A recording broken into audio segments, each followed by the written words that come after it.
Good morning, everyone. Welcome to the Joint Standing Committee on Labor and Housing. Happy Monday, happy rain day. It's just raining. And so soil is thirsty. It's really happy today. We have a full agenda today, 9 public hearings, I think, and 8 work sessions, or the other way around. But before we get into all of that, we will begin with committee introductions. Today, we'll start with Representative Bradstreet. Thank you, Mr. Chair. Happy Friday, I think it is. I'm Representative Dick Bradstreet from House District 80. That is Windsor, Somerville, part of Augusta, and my hometown of Vassalboro. Senator Miramont. Hello, welcome everyone. I represent Senate District 12. I'm Dave Miramont, and that's Knox County, except for the town of Washington. Representative Rader.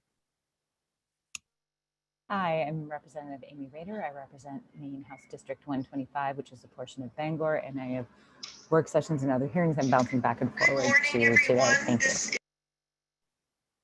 Representative Warren.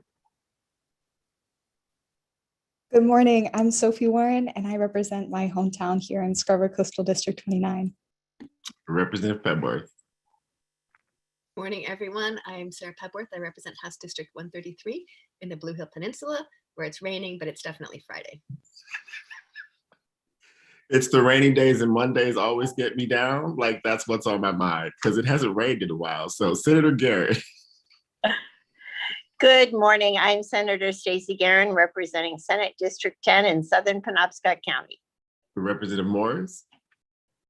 Good morning. I'm Representative Joshua Morris. I represent House District 75, which is Turner, Leeds, and part of Livermore. Representative Gear. Good morning, everyone. Here, the rain is causing the trees all to start to bloom out in green. So that's making, I think it's making everybody happy. I'm Tracy Gear. I represent House District 9, which is Kennebunkport and Coastal Biddeford and Kennebunk. And Chairman Sylvester. Thank you, Mr. Chair. I'm Representative Mike Sylvester. I represent District 39, which is the Eastern Peninsula portion of Portland and the rain dancing foals of Casco Bay. And I am the House Chair. I'll be timing folks today as you're giving your testimony. So couple tips for you. If you put your Zoom into gallery view, you'll be able to see the lovely faces of the committee, but also my phone as I hold it up to you at the beginning of the timing, and then again at the end, the last 30 seconds, so you can see it count down. At the end, I will let you know gently that your time is up. And I would just say that I'm very happy this morning on this rainy Friday to be in the adjoining district to the historic win of the nurses at Maine Medical Center. Our testimony today the whole committee hearing is being aired on YouTube Live. It's being recorded. Keep that in mind. It's also being aired on our legislative audio website. If you are here to testify, you would like to have your name match what you signed up for, so that we don't make any mistakes and leave you out of admitting you to the panel. Please do not use the chat function for anything other than technical issues or questions about which bill we're on if you don't see it on the screen in front of you. Today's order will go as follows. We're going to have public hearings in the morning and work sessions in the afternoon. We'll get to the work session schedule later, but we're going to begin with LD 959, and then we're going to go to LD 1339, 1430, 1436, 1453, 1489, 1519, and then we will close the day with the 2 bills from Representative Harnett, which are LD 965 and LD 1461. So we're pretty much going to go in order, but we're going to move Representative Harnett's bills to the very end. We also have with us our amazing clerk, Alyssa Thompson. We have both of our analysts, Stephen Langland, Colleen McCarthy-Reed. They do excellent work for us as well. If there are any technical issues, please address them to Committee Clerk, Ms. Thompson. We're all set? And with that, I will open the public hearing on LD 959, an act to protect small businesses by ensuring that a prevailing wage is paid on public works construction projects, presented by our very own Senator Dave Miramont of Knox. Senator. Thank you, Mr. Chair. Representative Sylvester and colleagues. Okay, I'll correct my testimony. It appears that I changed everything except that I'm presenting to the Education Committee today. So we'll fix that. Many of us think our main businesses need to be able to bid competitively on projects, recognizing that those businesses contribute more to the communities and economy than just the project at hand. We also need to make sure that with that preference comes the protection of goals that we strive to achieve with regard to worker pay and benefits. By expanding the definition of construction, we make sure that a prevailing wage requirement cannot be circumnavigated by remote duties for a project. It removes any incentive to offsite parts of a job by making the expenses for doing the work offsite more expensive than paying the wage that goes with the project. Thank you for your consideration.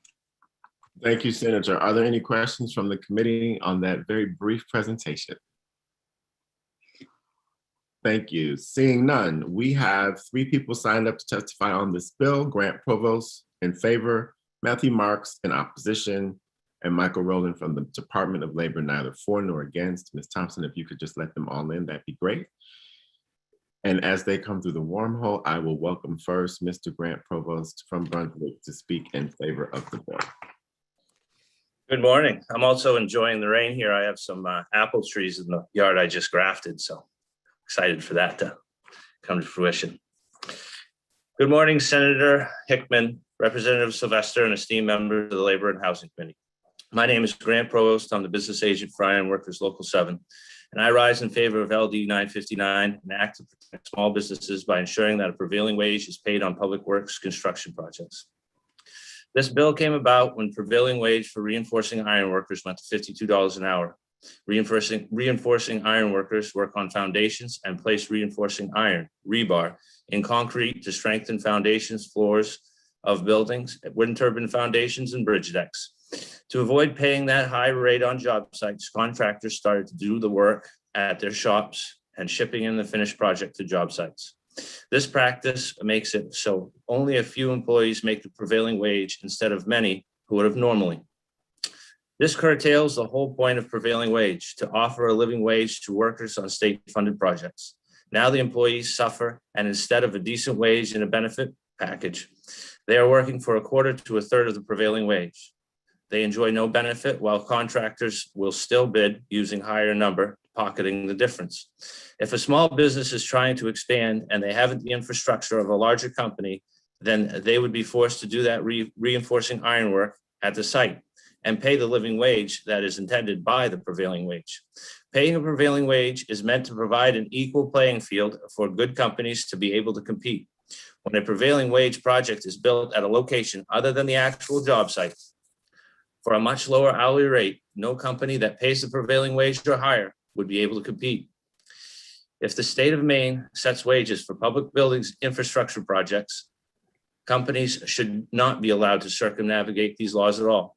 The state should also be doing all it can to support small businesses and help the ones that pay a living wage, decent fringe benefits, and a retirement become successful by creating an equal playing field. Otherwise, it is just a race to the bottom, with the size and the amount of work being done off-site and not at prevailing wage increasing exponentially. That completes my testimony, and I'd be happy to answer any questions. Thank you, Mr. Provost, for being here today and for presenting your testimony. Are there any questions from the committee? Representative Bradstreet. Thank you, Mr. Chair, and thank you, Mr. Provost, for being here. I'm looking at the bill, and maybe I should have asked the sponsor this, but near the bottom, it says removes any incentive to offsite parts of a job by making the expenses for doing the work offsite more expensive than paying the wage that goes with that project. Can you explain that to me? So if I'm doing grade beams and different reinforcing work at my shop, and I have to pay the prevailing wage that I would be paying if it was done on the job site, I have to also pay for that that grade beam to be shipped to the job site.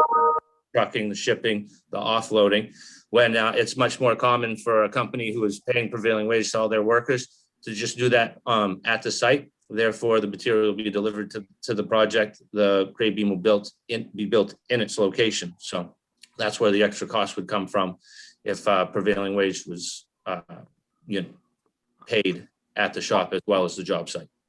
Okay, thank you. Follow up, Mr. Chair? You may proceed. Yes, so I know in certain projects now, there are precast portions of the construction project. Would this prevent that from happening? Because we see all the time precast forms being sent into construction projects.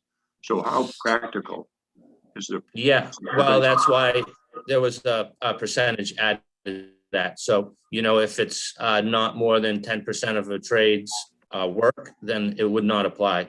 So if the precast, like a parking garage, it would apply. But if it was, you know, maybe let's say a septic system, it would not apply to that. Or if it was, sometimes they use precast pieces for electrical to create a race underground. If there's going to be a lot of electrical, that would not apply to that.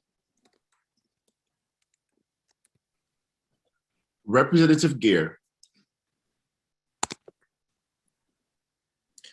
On mute. You're on mute, Representative. I'm out of the routine. Sorry about that. Thank you, Mr. Chair, and thanks for being here, Mr. Provost.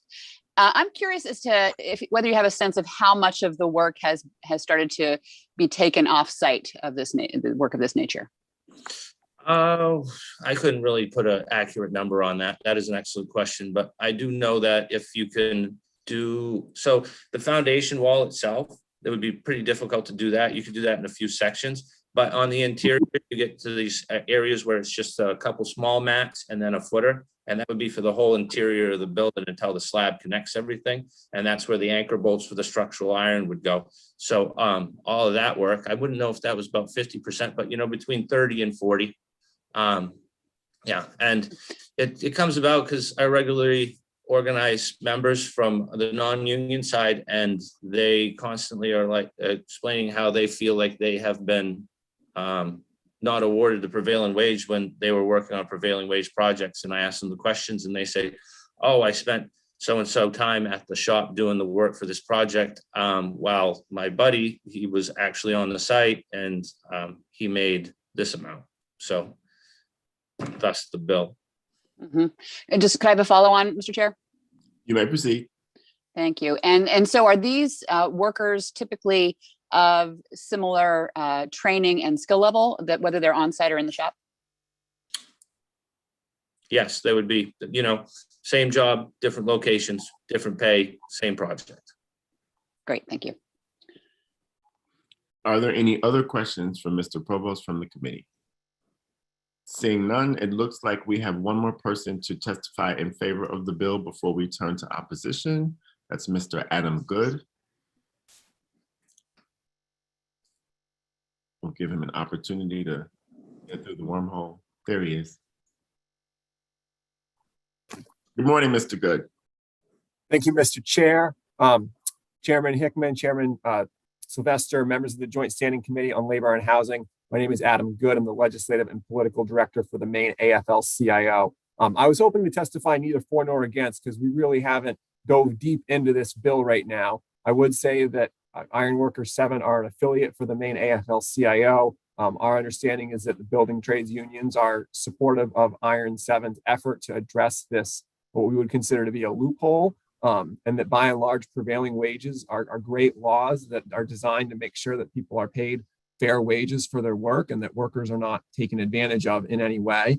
I don't know the ins and outs of construction and the definitions around that, and haven't gotten to dive into a deep set of learning on this bill, but it seems like there is a situation related to construction where there's a way to get around paying prevailing wages, which is exactly the opposite reason for why we have these types of laws. So just wanted to jump in and express our support for the effort that Ironworkers 7 is engaged in without having lots of details to share with you this morning. Thank you, Mr. Good. Are there any questions from the committee? Seeing none, we will see you later. Thank you. Next up, Matthew Marks, testifying in opposition. Good morning, sir. Hey, good morning, Mr. Chairman, Representative Sylvester, distinguished members of the committee. My name is Matt Marks. I'm with Associated General Contractors of Maine and live in Scarborough and been working here at AGC for about 12 years. I respecting the fact that I know Senator Miramont likes specific questions about any bill that we may see as a challenge, I submitted testimony that provides a little bit of background about Davis-Bacon, and I do that just because I know it's real specific to construction, and hope you have a chance to read it. One of the concerns that I have is with this bill in particular is the potential that it could have or drive some of the specialty work to places outside of Maine. Particularly, I know you had the 350-mile range there. There is a pretty strong competition in some of the prefab market that would, in my opinion, create an unsettling environment for Maine companies who would be at a slight disadvantage.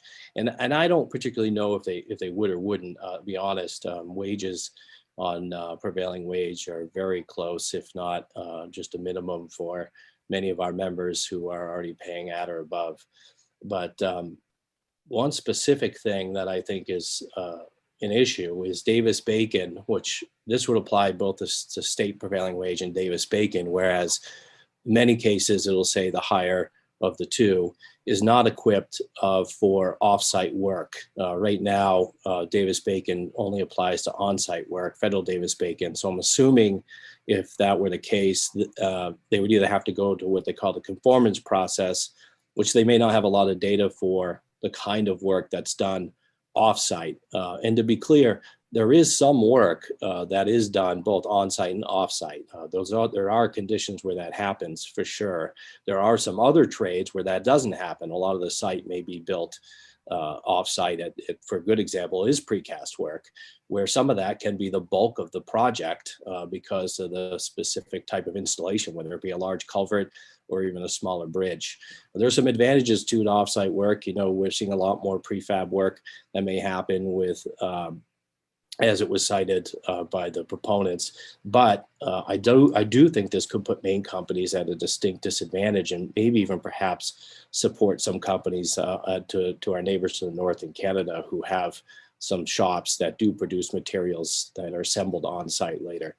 A couple other things about Davis-Bacon I included in my written testimony. I hope it isn't too much, but it is a complicated process. And I would just say that I understand the intent of this. I think fairness is really important. I just wonder about the practical application of how this would work. So I'll leave you with that. My details are in the testimony. Happy to answer any questions. I've been working on Davis-Bacon matters for about 20 years. So I do have some distinct details about how the survey is conducted and how it's applied. And I think I hit it. So thank you. Happy to answer any questions. Thank you, Mr. Marks, for your timely testimony. Senator Garin has a question. Thank you, Mr. Hickman, and welcome, Mr. Marks. One of my constituents, John Rush, sent in a testimony this morning, which I hope the committee will take time to read. One of the points he brought up that I'd like to ask you about, Mr. Marks, to quote his testimony, this legislation would effectively create an eligibility labor shortage to extort the solar industry and Maine's climate change initiatives to higher wages through the economic laws of supply and demand. And then he goes on to talk about the fact that he's worried that the small mom and pop electricians will be kind of shut out of this and that it will go to the bigger labor union contracts from out of state. What are your thoughts on that? My overall concern about this is Maine smaller businesses that provide services. I didn't think about electrical components, but that is certainly a case where you could find that you'd probably secure your resources from a shop out of state. That's my feeling about it. That's my concern about this. The prevailing wage is really not designed for offsite work, which is why even truck drivers, their time is only logged during the time they service on site, not off site. So the transportation to and from is not actually included. And there's good reasons for that. It becomes really complicated to regulate that off site work where an on site timekeeper is usually utilized. Of course, more challenging if you have multiple sites away. And I think that provides an advantage for out of state contractors or even Canadian firms. Thank you.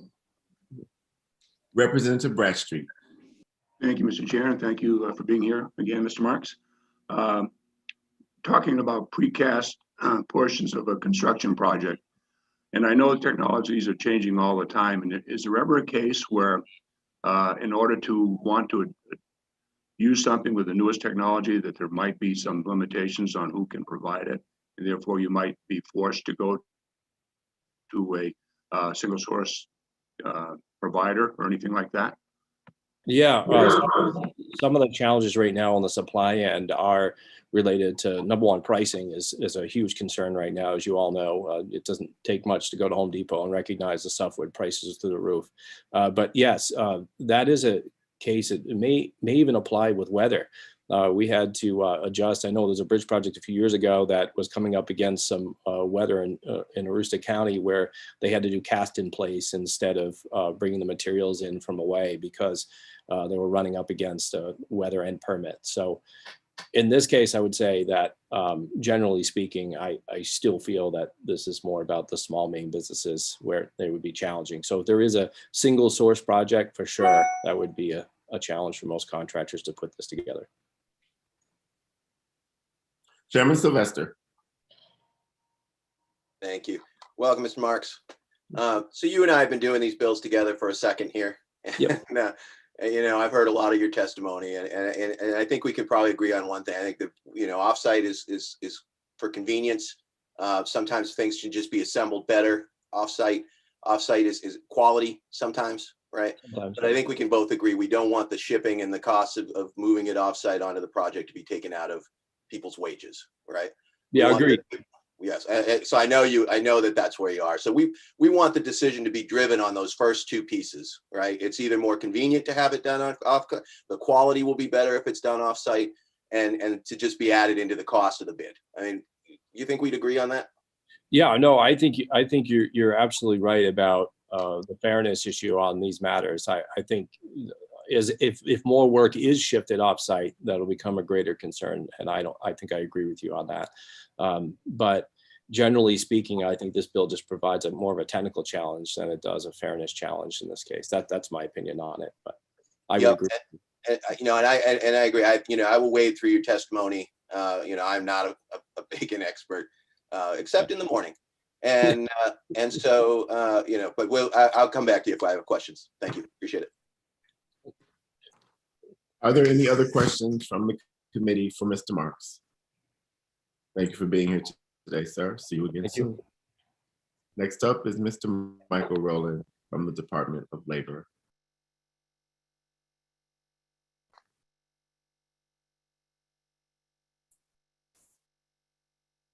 Hi, how are you?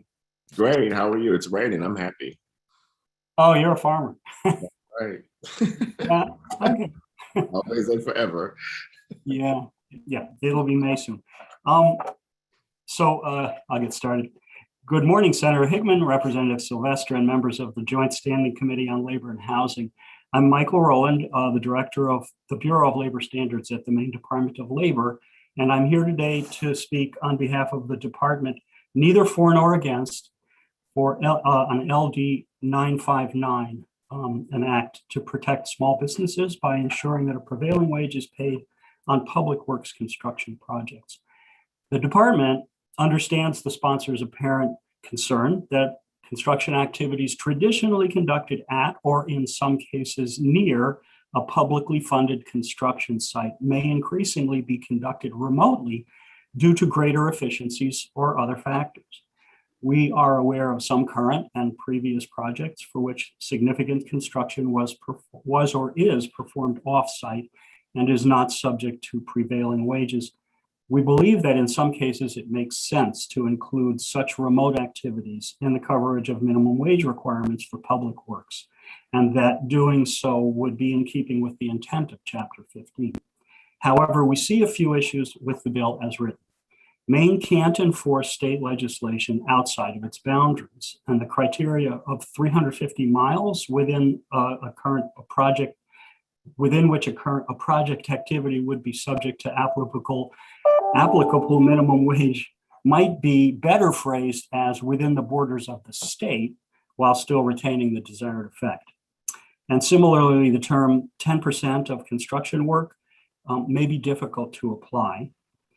We also anticipate that in some cases, it may be difficult to determine whether certain components constructed off-site for a specific project or as more of a commodity, not subject to the prevailing construction wage. Currently, neither the chapter nor the rules contains a definition of work site or site of public works. The definition in the federal equivalent Davis-Bacon law might be instructive, and I've included that definition in my written testimony. And it requires exclusivity, meaning that a project or activity is exclusively designated for a particular project under Davis-Bacon. In conclusion, we would observe that the amendment to exclude contracts less than $15,000 rather than $10,000 from the definition of construction appears to be unrelated to the other amendment in the bill, and that this change might cause a slight increase in the number of projects covered by Maine's prevailing wage statute, but more significant would be the increase in the amount of time and effort required of our bureau staff to pursue enforcement in locations remote from the immediate work site. And thanks for your time and attention, and I'd be happy to answer any questions. Thank you, Mr. Rowland. Can you just give the committee and people listening a brief primer on Davis-Bacon?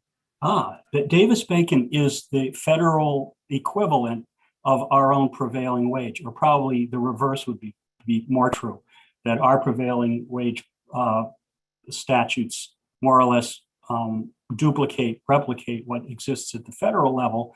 And at the federal level, there is a statute called Davis-Bacon. I'm not sure who the Davis and the Bacon were, but many years ago wrote legislation to require that on federally funded construction projects throughout the country, that wages set at a minimum based on the average wage for a particular region would have to be paid to construction workers on those projects by the private contractors or construction companies performing the work.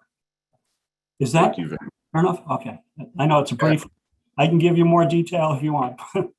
We like brief, but I just wanted to make sure that people who are new to the committee, like myself and others listening in, have some idea what we're talking about. Representative Warren has a question for you. Thank you very much for your testimony. My understanding of this, just maybe conceptually, was that you can't enforce prevailing wage outside of the state boundaries on that technical level, but I'm wondering how you chose the suggestion that you did about within the state bounds versus something like basically making it not possible to pay for other parts of work that would happen out of state boundaries if it doesn't have those labor conditions, like the rent, like paying for renting the space or the materials that would be associated. Is that just not how this mechanism could function? Because it would feel like that would be more akin to getting to the point of it. Well, our statutes only control the wages paid to various classifications of construction workers. So to pay for materials or space, or use of rent for space, that we would not be able to control those costs, whether they were in Maine or outside of Maine under the prevailing wage statute. And the reason I pointed out the mileage versus in-state is because in-state we are able to apply our statutes. Out of state, if the work is performed out of state, we wouldn't be able to. But I can imagine there might be a hybrid of some kind, like within 300 miles within Maine, 300 miles from the primary site within Maine would be reasonable. But depending on what the intention of the sponsor or the committee is there, I think a hybrid might be useful. But the main point is we just can't enforce if the work is performed outside of the state. Thank you, Mr. Rowland. Are there any other questions from the committee? Seeing none, he is the last person signed up to testify on LD 959. If there's anyone in the attendee who would like to do so, please raise your hand now. Seeing no hands raised, I will close the public hearing on LD 959.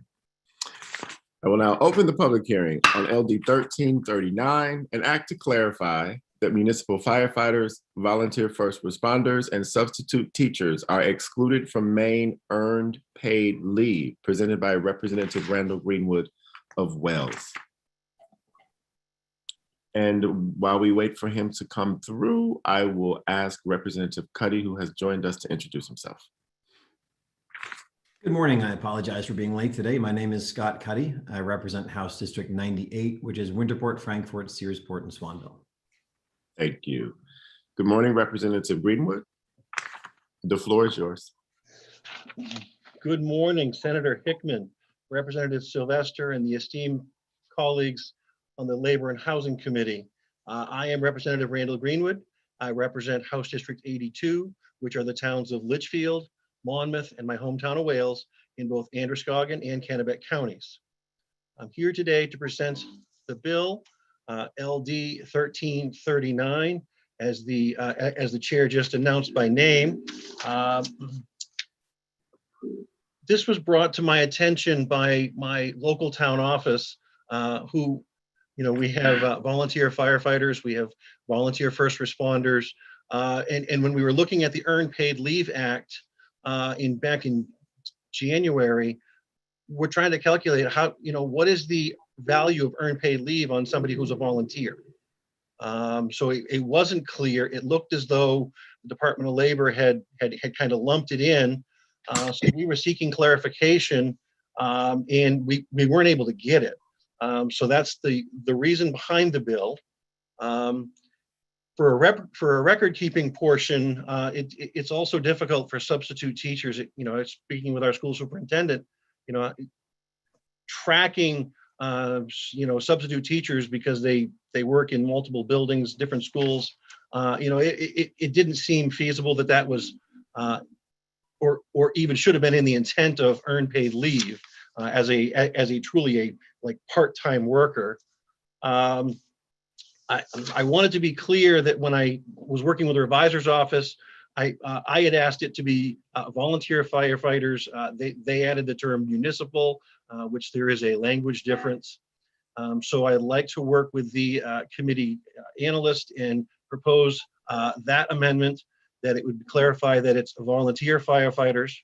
And I'd also like to incorporate, I did receive testimony from the Maine Clerks and Registrar of Voters Association that they were hoping we could, in this bill, amend and add language to include the exclusion of election workers. And I'd like to read the testimony that was of the reasoning that was sent to me from Kathy Monteo. She is the city clerk of Lewiston. She also serves on the Maine Town and City Clerks Association Legislative Policy Committee. When they were reviewing LD 1339 exemptions from the earned paid leave time, we're wondering if you might be open to seeking an amendment to the bill to include election workers in the bill as well, for the same reasons regarding the temporary short nature of the work, that our substitute teachers would be included in the bill. We have the identical concerns regarding the tracking and accrual of the time for election workers. Election workers serve, of course, at the polls on election day, but may also assist the city clerks and the town clerks a few weeks before each election, helping to issue absentee ballots and prepare materials for election day. As such, they may accrue time rather quickly, but it would only be able to be used during the short period of time when their service is needed. As such, we would like to have election workers added to the list of excluded employees and hope you would be supportive of this idea. In checking with the definitions, Title 21A of state election law and Title 30A local election law, it appears the language to use to be inclusive of all election workers could be, quote, all election officials, including town meeting moderators and registrar of voters, none of whom are employed by the municipality in a full-time capacity, end quote. That being said, I would again ask if I could work with the analyst to include those two and make this an amended presentation. Thank you, Representative Greenwood. Are there any questions from the committee for the bill sponsor? Representative Bradstreet. Thank you, Mr. Chair. Thank you, Representative Greenwood, for being here. Excuse me. So what we're saying is, even though election workers may only work periodically just during elections, technically they're employed for the whole duration, so that they would come under the law as it's now interpreted. Is that true? That was the interpretation that was given. They believe because they are employed that they would have to have that time tracked and accrued. And again, for the short nature of their work, they're really part-time work. That's why we're looking to exclude them from this process.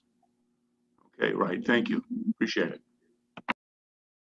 Chairman Sylvester. Thank you, Mr. Chair. Welcome, Representative Greenwood. Always nice to see a fresh face in this committee. Thank you. So we've had a few bills on this subject, as I'm sure you can imagine, and what keeps coming up is a couple things. One, that nobody has received any benefit of this bill yet because it's so new that people are still accruing their hours. And so specifically on some of the workers that you're talking about, certainly they have not and may not within the course of a year log enough hours to even qualify for the benefits of this bill. But if they do, shouldn't they? Well, I guess the thought was, these workers are really short-term, part-time, almost, a few hours here, a few hours there, but they're not. I mean, this isn't their main job. This isn't their primary focus. But the record keeping and the accruing of this has become very burdensome and encumbersome on the municipality. And that's why they requested specifically for election workers and substitute teachers. But more importantly, how do you accrue time for somebody who's a volunteer, which was the other part of the bill with the firefighters and the EMS workers. Quick follow-up, Mr. Chair. It's Friday. So if they're being paid, would they no longer be qualified as a volunteer to qualify under this law? Well, for example, in my municipality, they're not paid. So that was the clarification, was volunteer firefighters and volunteer first responders. I'm not looking to exclude municipalities who pay their firefighters or pay their EMS workers that are already paid an hourly rate or a salary or of that nature. But this was specifically for municipalities that have strictly volunteer departments, which there are hundreds across the state. I appreciate that. That's what I was hearing in your testimony, but I wanted to make sure. Thank you. Representative Cuddy.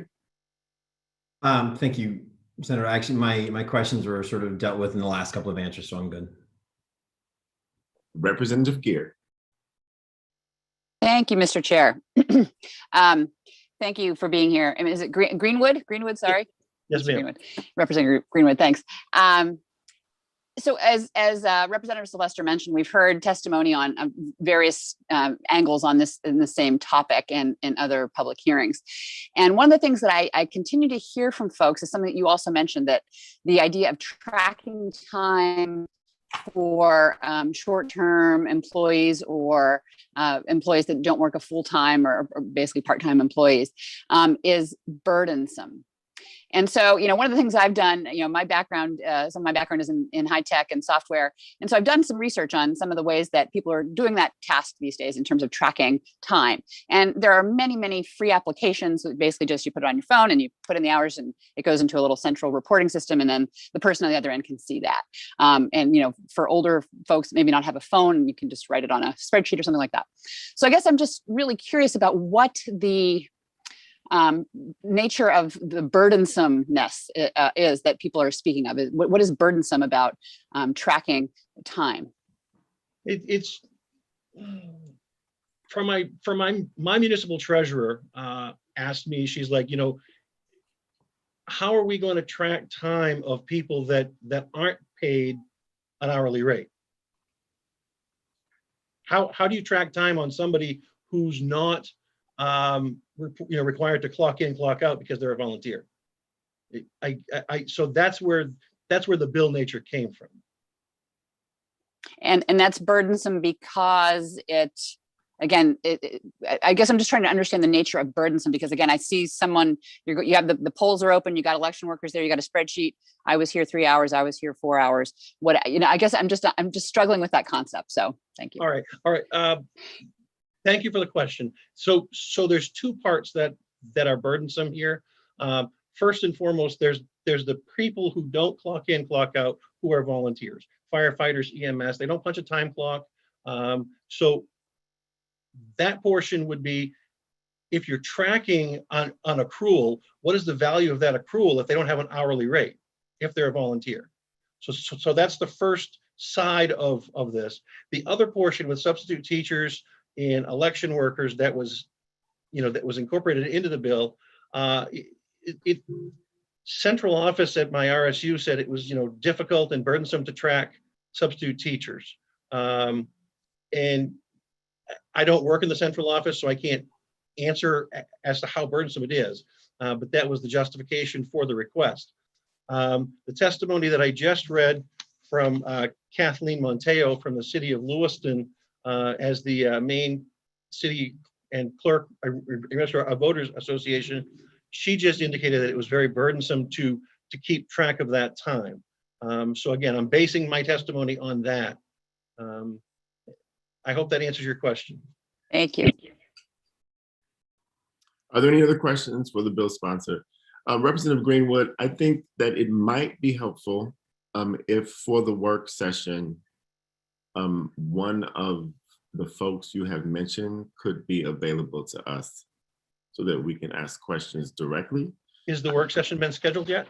No, it has not. Okay. Today is Friday, so it will be next week, I would imagine. I'm not sure if it will be Monday or Wednesday or Friday, but it will be soon, since you know that we are under a clock. And no pun intended. But I do think that because we know that people can sign in and out of spreadsheets, punching a time clock is not the only way to keep track of hours. I've been a human resources manager to keep track of hours, say for people who are non-salaried exempt employees, for instance, who don't punch a clock, who are entitled to overtime pay. We have to keep track of their hours in some form or fashion. And a spreadsheet is usually the best way to do that. So I would like to hear from them about their experience with the burdensome nature of keeping track of folks who don't punch a clock.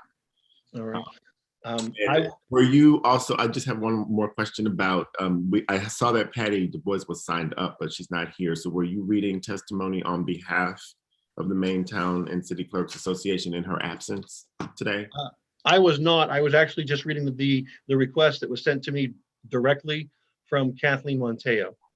That's fine. No worries there. Any other questions from the committee for the bill sponsor? And you wanted to say something in response to my question. No, I would just like to add that just when we schedule the work session, I would certainly like to be included in that work session, as well as Kathleen Monteo from the city of Lewiston, possibly my RSU superintendent, who could talk about the substitute teacher portion, and possibly say my treasurer for my town, who handles HR for our town, and as it relates to a volunteer fire department and volunteer EMS. That'll be fine. I mean, like I said, it will probably be Wednesday or Friday of next week. So just keep that in mind. But you will certainly get the notice as soon as we schedule it, and we go from there. All right. Appreciate your time today, Mr. Chair, and thank you, members of the committee. Thank you, sir. So signed up to testify, I did say we had Patty Du Bois. I do not see her. So Stephen Bailey is here to testify in favor of the bill. Nate Williams is here to testify against the bill. And with that, I will take testimony and recognize Mr. Stephen Bailey from the Maine School Management Association. Good morning. Welcome. Good morning, Senator Hickman, and good morning, Representative Sylvester and members of the Labor and Housing Committee. I am Steve Bailey, Executive Director of the Maine School Management Association, testifying on behalf of the legislative committees of the Maine School Boards Association and the Maine School Superintendents Association in support of LD 1339. Our associations support this bill because it addresses a concern of ours around the earned paid leave law and substitute teachers, a concern we raised when a similar bill was heard on this topic. And I will say and would add that in the rest of my testimony, I speak here more in terms of the short-term substitutes that would have positions perhaps in a variety of districts and not necessarily only in one district. Long-term substitutes, I think, were addressed when this bill was considered. A different bill was considered with regard to substitute teachers. Those long-term substitutes more than likely would benefit from this type of leave, but the short-term substitute teachers are more problematic in terms of how and where they work. It's difficult to track hours of substitutes because they are called on as needed. That as needed arrangement also makes it difficult to determine how to give them earned paid leave. And again, as I mentioned, sometimes they often work in a variety of districts, maybe within the same geographic area, maybe not. What that would look like, given they have no set hours, the work is intermittent by design, and that is particularly true for short-term substitutes. It also creates a burden on administrative staff and the business office because substitute hours would have to be tracked. That had not been the case previously, since most schools pay substitutes on a per diem basis. Per diem pay is typically for a half-day substitute position or a full day for payroll purposes. Current law forces districts to calculate and track substitute teachers' work in hourly increments, which is a change. We believe the exemption for substitutes proposed in this bill makes sense for school districts and would appreciate the accommodation. Thanks very much for the opportunity to testify, and I would entertain any questions you might have. Thank you for your testimony, sir. Representative Cuddy has a question. Thank you, Mr. Chair, and thank you for your testimony on this, Mr. Bailey. The bill gives a 120-day window, or the law, sorry, gives a 120-day window right before leave has to be granted. So in short-term subs, I mean, you got a 185-day instructional year. How many people are hitting that 120-day mark? As a short-term substitute, probably not many. Obviously, long-term subs, yes. And of course, it resets, every calendar year. So wherever that calendar year is created. So chances are there aren't going to be many that would meet that. At the same time, they would need to be tracked. Representative Petworth has a question. Thank you, Mr. Chair. Thank you, Mr. Bailey, for being here this morning. I apologize for not knowing the nuances of the existing law, but half a day or a full day is a certain number of hours, and is that not sufficient tracking? And if administrative staff are paying people for that amount of time, to me, that seems an easy thing to track. So I'm still confused by the burden presented. Well, it is an easy thing to track. It's one more conversion that would have to be done in pay per hour versus pay per half day or full day. So, Mr. Bailey, if I'll disclose something that maybe people don't know. I used to be a long-term substitute teacher in the Boston public school system. I still have my hours in an Excel spreadsheet.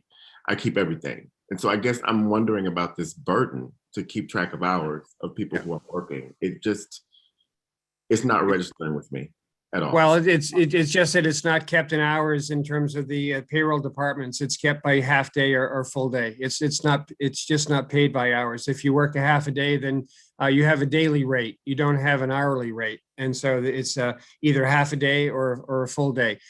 Substitutes, whatever the rate is by district, whether it's $105 or $95 or $120, half a day would be $60. A full day would be $120.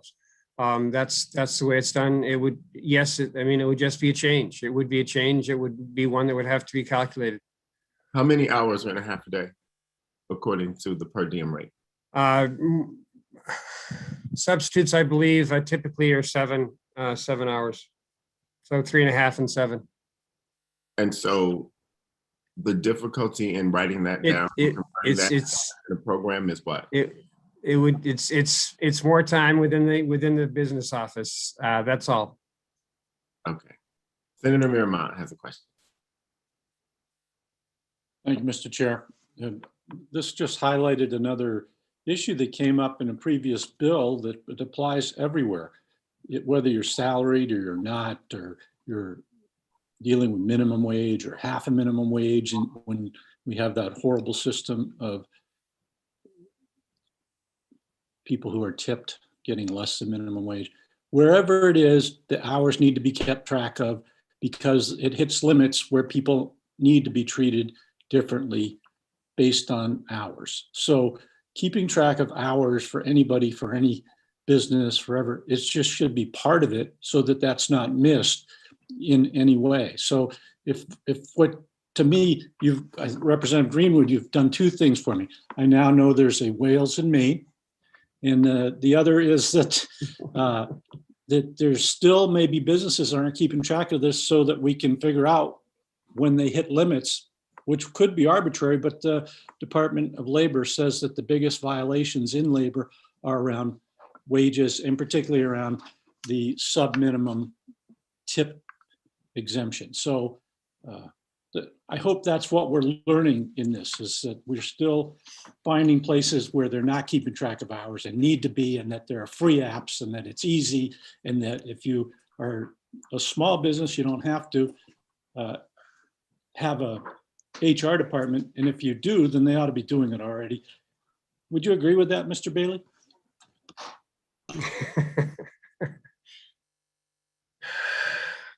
You do mention small businesses, and there are very many small districts that have very limited staff with regard to their HR departments within our school districts. So yes, it would be one more task that would be required by this particular bill.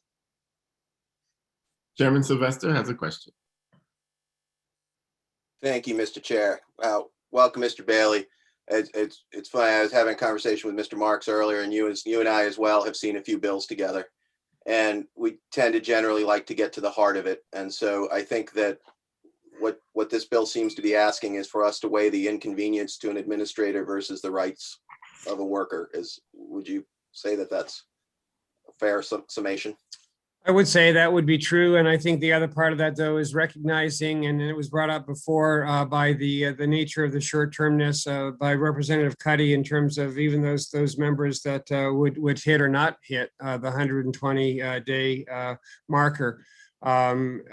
If this bill were to go through and the conversation were to continue, then yes, school districts would need more than likely to change the way in which they keep track of and also pay their substitute teachers on an hourly basis versus a half-day or full-day basis. Whether that change is something that would need to take place or would be warranted would be determined by the nature of this bill, I think. Thank you. Yeah, and I think I would like to see that actual data of a bill that hasn't yet rolled out before. But I appreciate your comment. Thank you. Okay. Senator Garing. Just a point of clarification, there is no sub-minimum wage in Maine. We passed a law against that, and servers are paid minimum wage or more.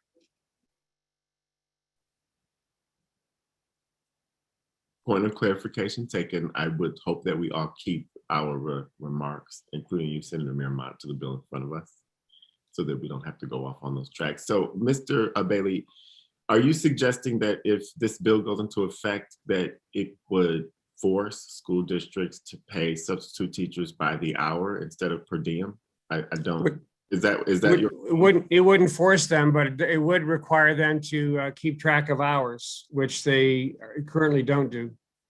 And so, since they currently don't keep track of hours, they wouldn't be able to present to their school boards, and their school boards wouldn't be able to present to their towns the number of hours that they need to hire substitute teachers.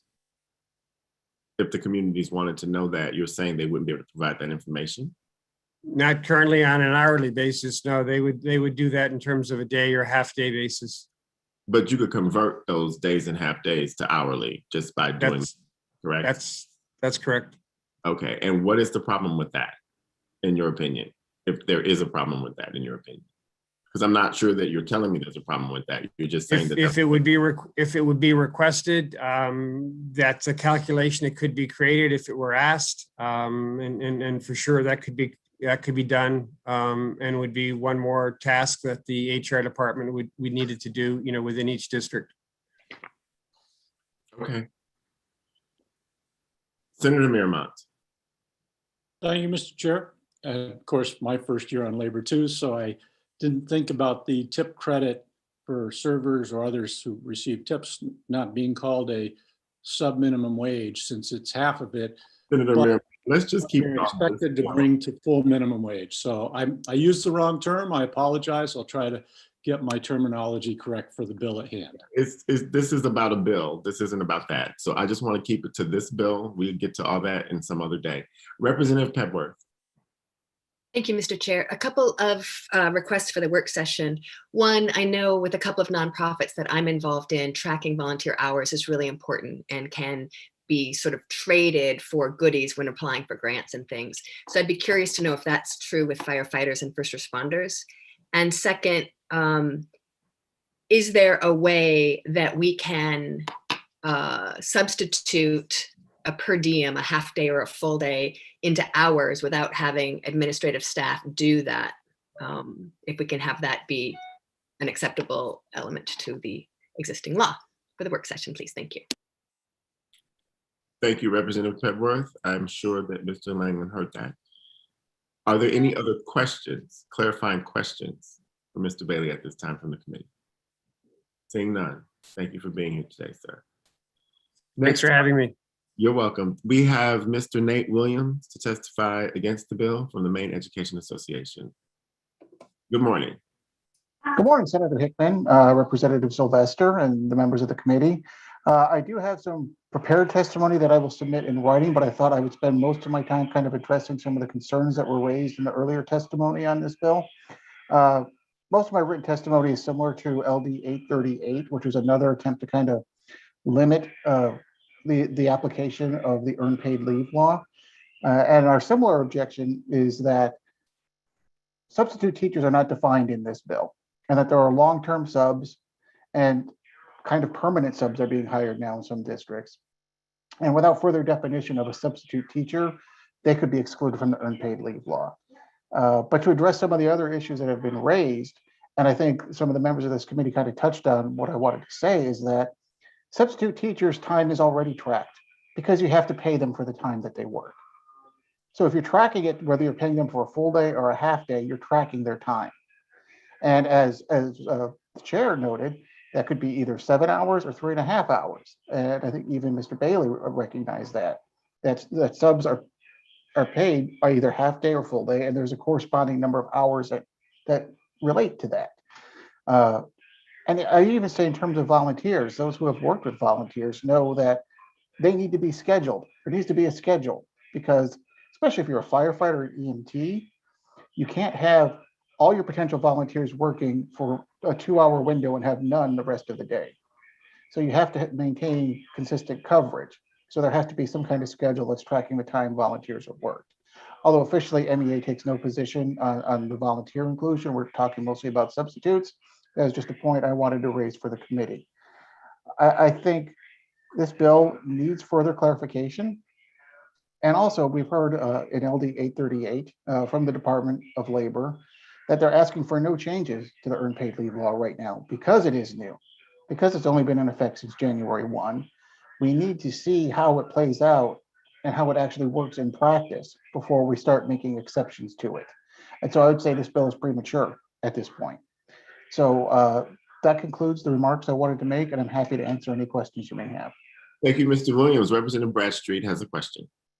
Thank you, Mr. Chair. Thank you, Mr. Williams, for being here. Do you think there should be more distinction then between among substitute teachers according to the amount of time that they are in the classroom, as opposed, for instance, long-term versus short-term? And that's one question. Another one, I think Mr. Bailey brought up the situation where sometimes substitute teachers work for 2 different districts. So how are we going to determine who owes the paid time off, or even if it is owed? Well, I would say, yeah, there should be greater differentiation between per diem substitutes and long-term or permanent substitutes that are hired by the district.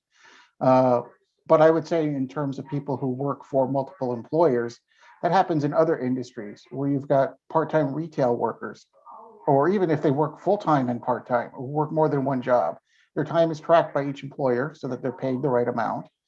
And the time that they're given off should correlate to the time they work from that job. So if they've been working 6 hours a day for 2 days a week, that's 12 hours.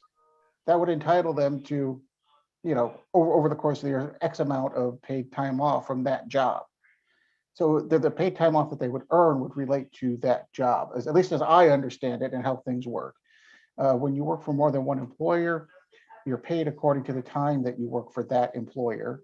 Therefore, the benefits you earn should be related to your time with that employer. Hope that answers your question, Representative. Yeah, I think it's still quite a murky thing. So, and so I guess the time goes with the worker rather than time determined by amount at a particular employer's concern or place of work. I just think it could be very confusing for an employer who hires someone part-time thinking it's not eligible for paid time off, and yet to find out later on that he is because he works other places, and therefore a part of his total time is allocated to the employer I'm talking about. I think it's a bit murky, that's all. Well, I would agree that there could be some greater definition and direction. I think that would help everyone. Chairman Sylvester has a question. Thank you, Mr. Chair. So Mr. Williams, just to clarify, if you and I both hire Representative Bradstreet, I'll keep track of the hours he works for me. You'll keep track of the hours he works for you, and he would earn paid time off based on my hours or based on your hours. And I would not have to give him paid time off for the hours he worked for you. That's exactly my understanding, Representative. Thank you. Thank you. Are there any other questions from the committee for Mr. Williams at this time? Seeing none, I do believe that those are all of the people who have signed up to provide public testimony on LD 1339. I will look at the attendees to see if there's a hand raised. Seeing no hands raised, I will close the public hearing on LD 1339, and we are all set for what information we need for the work session. Thank you, Representative Greenwood, for presenting the bill today on behalf of your constituents. Next up, I will open the public hearing on LD 1430, an act regarding the waiting period for compensation for incapacity to work under the Maine Workers' Compensation Act of 1992, presented by Representative Mark Bryant of Windham. Good morning, Representative Bryant. Good morning. Good morning, Senator Hickman, Representative Sylvester, and distinguished members of the Joint Standing Committee on Labor and Housing. I am Representative Mark Bryant, District 24, which includes part of Windham. I'm here today to present LD 1430, an act regarding a waiting period for compensation of incapacity to work under the Maine Workers' Compensation Act of 1992. Firefighters often work in highly physical, demanding environments where their safety cannot be guaranteed. It's not only a profession where this is the case. Those who work in corrections or work especially violent populations suffer from mental illness, face similar challenges in their line of work. However, these professions are treated differently in one critical way. Under current law, firefighters are exempt from having to wait 7 days after a work-related injury has occurred before they can file for workers' compensation. This makes sense because they face unique risks of harm on a regular basis. Those employed at correctional facilities, municipal detention facilities, and state mental health institutes face similar threats, but must wait 7 days before they can file a claim. The problem here is that they are allowed to go back to work before the 7-day period is up. If they are physically unable to do so, they're required to use their very limited personal leave time. LD 1430 would address this problem by including corrections employees and employees of state mental health institutions under the section of law that exempts firefighters from the 7-day waiting period. Being injured due to an assault or an infectious disease exposure is a serious threat to work environments, more so now that the COVID-19 pandemic the risk of injury or illness is higher, and costs associated with losing paid work while recovering is even more problematic now. We must support those who put their well-being at the line every day to protect our communities and provide critical care for those most in need. Unlike firefighters, those jobs are often thankless.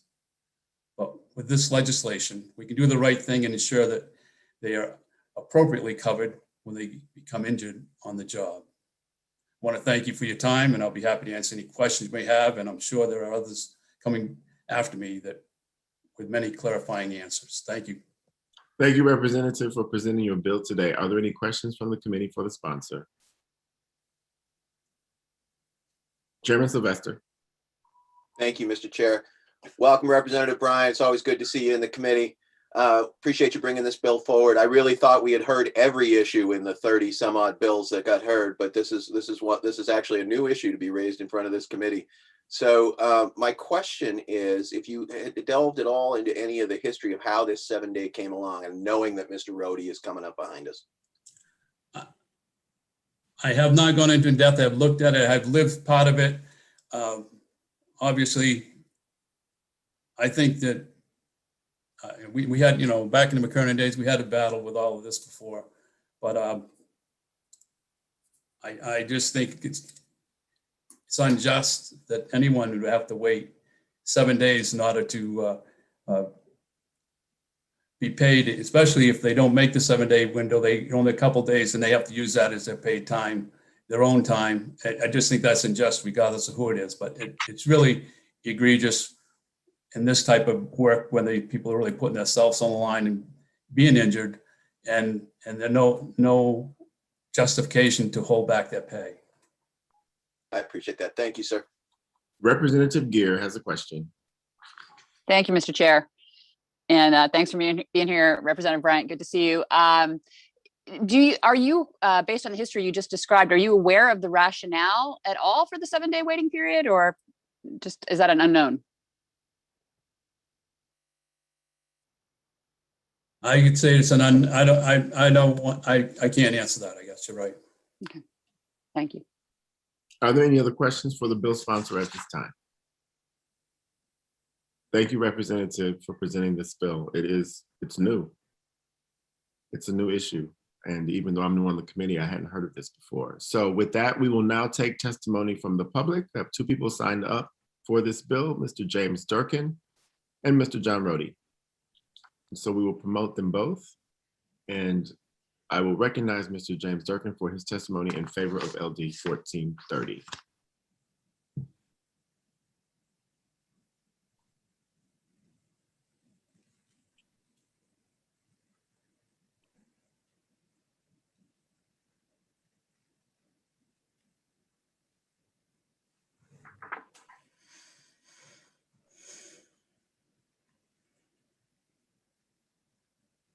Mr. Durkin, have you joined us? Can you hear us?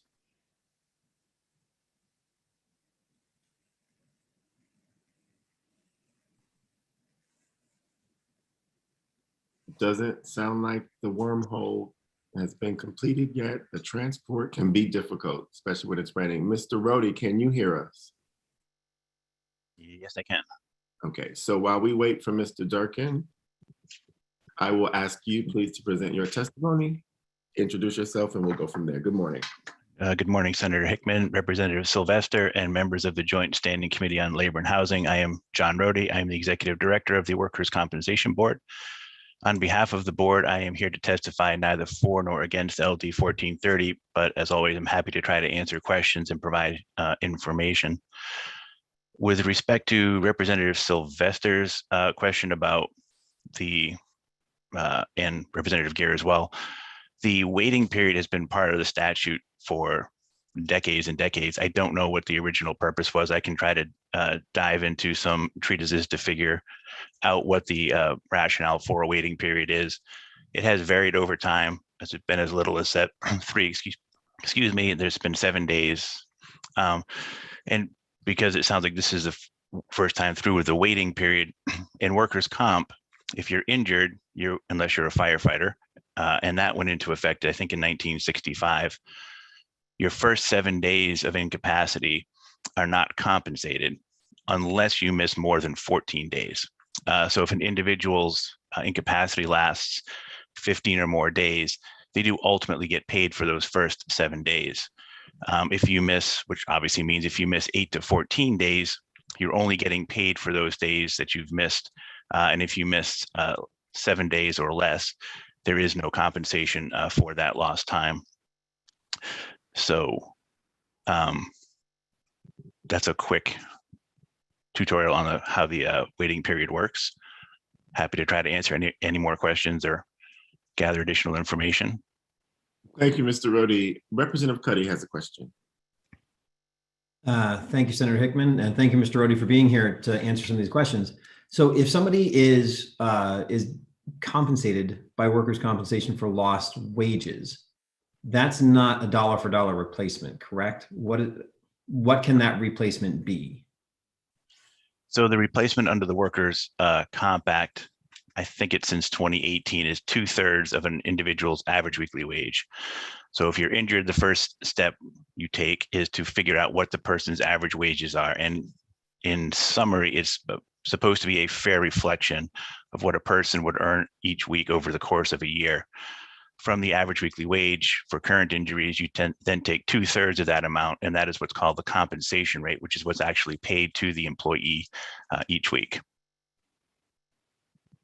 Quick follow-up, Senator. See. And that's paid by the insurer. Correct. Okay, thank you. Representative Bradstreet. Thank you, Mr. Chair, and thank you, Mr. Rhodey, again for being here. Couple of quick questions. To your knowledge, does any other state in the country have the exemption which we're looking for here? And also, are there any other groups in Maine that already have the exemption that we're looking for here? I don't have an answer to the first question, other states with the same exemption, but I will do some work in the meantime to try to figure that out. There aren't any other job classifications in Maine that are exempt from the waiting period at this point in time. That much I do know.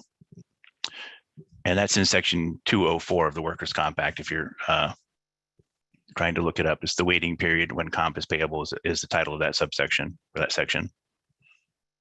Thank you. You're welcome. Elizabeth Pebworth. Thank you, Mr. Chair. Thank you, Mr. Rhodey. As you look at this with your experience, are there other categories of workers that you might expect to see in this list? Well, I guess it depends on what the underlying rationale for exempting from the waiting period is. If it's based on, as Representative Bryant said, if it's based on perceived danger of that particular task, I suppose you might argue that there should be other job classifications in there. I just honestly don't know why it was added when it was added just for firefighters. I'll see if I can find the legislative history, but maybe that'll shed some light on that question. Representative Warren. Thank you very much for your testimony. I am thinking about what a logical or rational human being might do in a situation like this. And it seems to me like if you're thinking about it logically, that if you can't afford to keep yourself home for that period of time, 7 days, then you would just, you're incentivized sort of to go more than like 215 to just as a way to protect yourself or your family financially. I'm wondering if you have any analysis of that. I know human beings aren't always rational, but it almost seems like this is incentivizing maybe someone who does feel like they're ready to come back from doing that. So I don't want to oversell this as an analysis. It's just sort of more of my opinion, having worked here for a long time. If someone's, someone can file a claim with the workers' comp board. So the medical bills will be taken care of regardless of the waiting period, if I didn't make that clear or there's any question. That's compensable from day one. So with the lost time situation, if somebody can, as Representative Bryan said, use paid time off or sick leave or vacation if they have it to make up the difference during that period of time, right? Whether that's right or wrong is one of the issues here, obviously, but that can be done. if someone's out for an extended period of time, which can also happen if their claim is denied, and they have some sort of short-term disability or accident and sickness plan, that plan will pay first. I think for the most part, when somebody gets injured at work, many people do go back to work within the waiting period. I don't know, it's possible someone would have that incentive. I just think it happens so infrequently that would be almost impossible to measure. I just don't know that a lot of people think about workers' comp, frankly, until they get hurt. And sometimes even then, I'm not sure everybody thinks about comp in any kind of depth. Hope that answers your question. Are there any other questions for Mr. Rohde from the committee? Seeing none, I will now recognize Mr. James Durkin, who has rejoined us. Can you hear us, sir?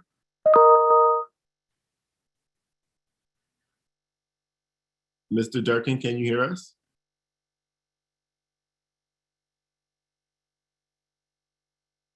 Mr. Durkin's hand is raised and he has chatted to let us know he's here, and now I don't know if he can hear us or not. Mr. Durkin, If I may, Mr. Chair. Yes, okay. I just noticed that the little mic isn't showing up underneath the panelist bar. Mr. Durkin, in the bottom left-hand corner where you see your little mute button, there's a little caret. If you want to click on that and just make sure that you have it set up to be like pulling the audio from your microphone and your speakers.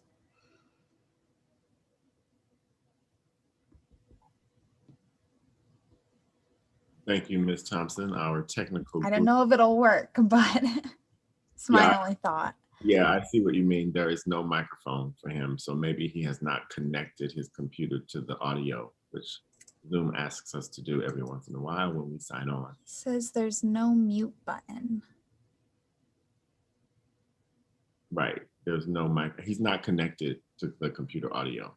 I think that's what you are trying to ask him to check. I just hope he can hear us completely. I think he can hear us because he says that he doesn't have a mute button in the left-hand corner. So Oh. at that point, I'm not sure. Oh, he's on his phone. Yeah, I don't know how it looks from a mobile app. Representative Warren? Sometimes maybe he would want to try disconnecting and coming back. Oh, here we are. We can hear you, Mr. Durkin. My apologies. Thank you very much. You know, like many of you, I'm trying to juggle multiple hearings today, and I was in another hearing and thinking I could pull this off, and I actually was called precisely at the same time in both hearings, and went into I guess 2 of those black holes that the chairman has referred to in the past. So I apologize. I appreciate your patience very much, and I will be very brief. For the record, Jim Durkin, on behalf of ASME Council 93, seeking your support for LD 1430. As I'm sure was previously stated, the bill simply eliminates a 7-day waiting period that our members are subjected to before they're eligible for workers' compensation if they're unable to work or incapacitated as a result of being assaulted from someone in their care or from an infectious disease as a result of their work. Currently, only firefighters get paid from day one. All others have to wait for 7 days, and they have to use their own personal leave time, which of course is quite limited. And while many of these workers suffer serious injuries on the job, many are able to return to work before the 7-day period ends, which, just in our opinion, makes it fundamentally unfair for them to have to use what precious limited leave time they have, given they were injured through no fault of their own. As I'm sure you can imagine, and I'm sure you know, assaults on our mental health workers and corrections officers are a common occurrence and are particularly rampant in our mental health facilities. In fact, I know this committee heard quite a bit about those assaults at a March 29th public hearing on proposed legislation related to the retirement benefits of these workers. But one you didn't hear about is a severe injury one of our members at Riverview sustained just a few days after that hearing, a gruesome injury that required 16 staples to close a deep wound to his head. That gentleman was a 30-year employee. As you've probably seen, I sent photos of the injury in advance of this hearing. And while they are quite disturbing, I respectfully ask that review them because, of course, words alone just aren't enough. And I've taken so much of your time. I'm going to end there. I thank you for your consideration and your patience with me this morning. Thank you, Mr. Durkin, for being here, and we will always work around these technical difficulties in the age of Zoom public hearings and work sessions. Chairman Sylvester has a question for you. Thank you, Mr. Chair. Mr. Durkin, welcome today. I'm just curious, what's an average number of, for your members, what's an average number of days off that they have that they'd be able to use for injuries? So is it a week? Is it 2 weeks? Is it based on hours? Yeah. So they all get the same amount of sick time. I believe I don't have my staff representative with me, but I believe it's a couple of weeks a year, and some of that can be carried over. The thing is, because of the nature of their job, often they, whether it's a restraint issue or an assault issue, oftentimes it's a sore shoulder, a sore back, maybe a wound that requires a couple of stitches, unlike that other one we just talked about. And it's just a matter of a couple of days. And these are dedicated employees. They want to get back to work. They feel a sense of duty and responsibility. They want to get back. But so if they're using a couple of days here and there because of these type of on-the-job injuries and assaults, should they get sick, something entirely outside related from work, they don't have the adequate time to be able to use it. And that's really all this is about. Thank you, Mr. Durkin. Thank you. Thank you, Mr. Durkin. Are there any other questions from the committee for Mr. Durkin at this time?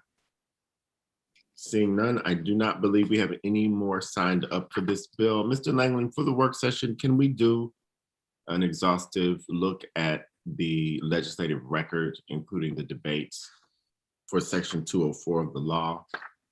And then we can probably find the relevant testimony regarding why this waiting period was initiated in the first place. And then the committee can decide whether or not we want to repeal that whole section of law or not, so that we don't have to worry about adding people every time this comes up. And with that, I will close the public hearing on LD 1430. Thank you, Representative Bryant, for presenting the bill today. Thank you, committee. I'll now move to LD 1436, open the public hearing, an act to protect certain essential workers from infectious disease, presented by Representative Kevin O'Connell of Brewer. Welcome, Representative O'Connell. Thank you very much. How are you doing today? Excellent. It's raining. How are you? It's excellent that it's raining because we need the rain. Yes. Well, thank you all very much for having me here today. Senator Hickman, Representative Sylvester, and esteemed members of the Joint Standing Committee on Labor and Housing. My name is Kevin O'Connell. I represent House District 128, which is most of the city of Brewer. Thank you for the opportunity to present LD 1436, an act to protect certain essential workers from infectious disease. I think many of us here today looked at how unprepared vast sectors across the US and Maine were for this pandemic when it hit, and thought about what could have been done to put us in a better position to tackle this head on.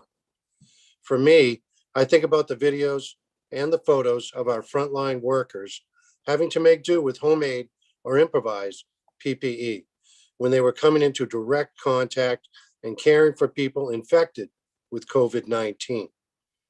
To see our nurses, doctors, and other critical healthcare staff wearing trash bags over their scrubs or pleading with the public to donate extra N95s they might have had at home. It was just unacceptable. We need to put steps in place to prevent this from happening again, and this bill would do just that. LD 1436 would require employers of frontline medical employees, firefighters, and correctional staff to supply these workers with the necessary personal protective equipment to carry out their duties. It would also require these employers to maintain a stockpile of PPE equal to 3 months of normal use by those employees. This bill specifies the PPE stockpile to include N95 filtered face piece respirators, powered air purifying respirators with high efficiency particulate air filters, elastometric air purifying respirators, and appropriate particulate filters or cartridges, surgical mask, isolation gowns, eye protection, and shoe coverings. Lastly, this bill would require these same employers to report back to the Maine Department of Labor its highest 7-day consecutive daily average consumption of PPE by January 15 of 2022. Thank you for your consideration of this proposal and for your attention. I am happy to answer any questions you might have for me, but I know there are others here today to testify to the specifics of this bill. Thank you, Representative O'Connell, for presenting the bill. Are there any questions from the committee for the sponsor? Seeing none. Again, thank you all, and I hope you all have a great weekend. And you as well, sir. It looks as though we are almost wearing the same tie and shirt. I just noticed that. I will now open up the public hearing to members from the public to provide testimony. Carl Anderson, Koki Giles, Dean Staffieri, Jeff McCabe, and Sarah Bigney McCabe have all signed up to testify in favor, as well as Serena DeWolf. And then we will go to testimony in opposition to the bill thereafter. So Carol Anderson, Koki Giles, and Dean Staffieri should be promoted to the panelists, and we will go from there. Good morning and welcome, Mr. Carl Anderson. The floor is yours. Morning. Good morning. Well, here we go. Senator Hickman, Representative Sylvester, members of the Joint Standing Committee on Labor and Housing. My name is Carl Anderson and I reside in the town of Warren. I am currently District Vice President with the Professional Firefighters of Maine. We represent approximately 1,000 full-time career firefighters, EMTs, paramedics, inspectors, dispatchers, and mechanics all around the state of Maine who belong to the International Association of Firefighters. I'm also an 11-year veteran of the Rockland Fire Department and the union president of Local 1584. This morning, I'm testifying today in support of LD 1436, which is an act to protect certain essential workers from an infectious disease. I'd like to paint a picture for you. I want you to imagine this concept. You wake up in the morning, you see your family sitting around the breakfast table, enjoying each other's company, laughing, having a great day. As you leave to go to your work, to get in your vehicle, to take that long drive into your place of employment, when you reach back to put on your seatbelt, you realize there isn't one there. The company that makes the car ran out of seatbelts, but you need to get to work and you need to make money to bring it home in support of your loving family that is sitting at the breakfast table waiting for you to return. What are you to do? Do you not continue your drive to work because you're worried about not being safe? No. You continue your journey to your place of employment knowing the risks of not being protected by the very thing that is going to help you in support of your family. Remember, your family does not know that you don't have seatbelts. They think that everybody does. Why in the world would a company make something without the proper safety measures? If you get into an accident on your way to work, what are the chances that you are coming home anymore? I'll give you the answer easily. They're a lot bigger than if you had a seatbelt to keep you safe. First responders go to our jobs every single day, and we put aside our own personal safety to keep our community and healthy safe. Worrying about having the proper protection while at our place of employment should never, ever be an issue. Because just like we are taking care of our citizens, our town and our state is taking care of us. The pandemic brought us into some very crazy and unprecedented times. In all my years riding a fire truck or in the back of an ambulance, never did I think that I wouldn't have the proper PPE to enter a house that was either on fire or hazardous to my safety due to disease. But those times are here and they're being felt all around. Reusing PPE because of a shortage is not an option. I ask all of you before vaccinations, if you were in a 4x5 room with a patient that has COVID-19, would you feel comfortable taking that mask that protected you and using it again? How about the gown that kept droplets from affecting your skin? How about knowing that the very thing that you're using to protect you could be the thing that makes you sick or makes you bring this home to your family?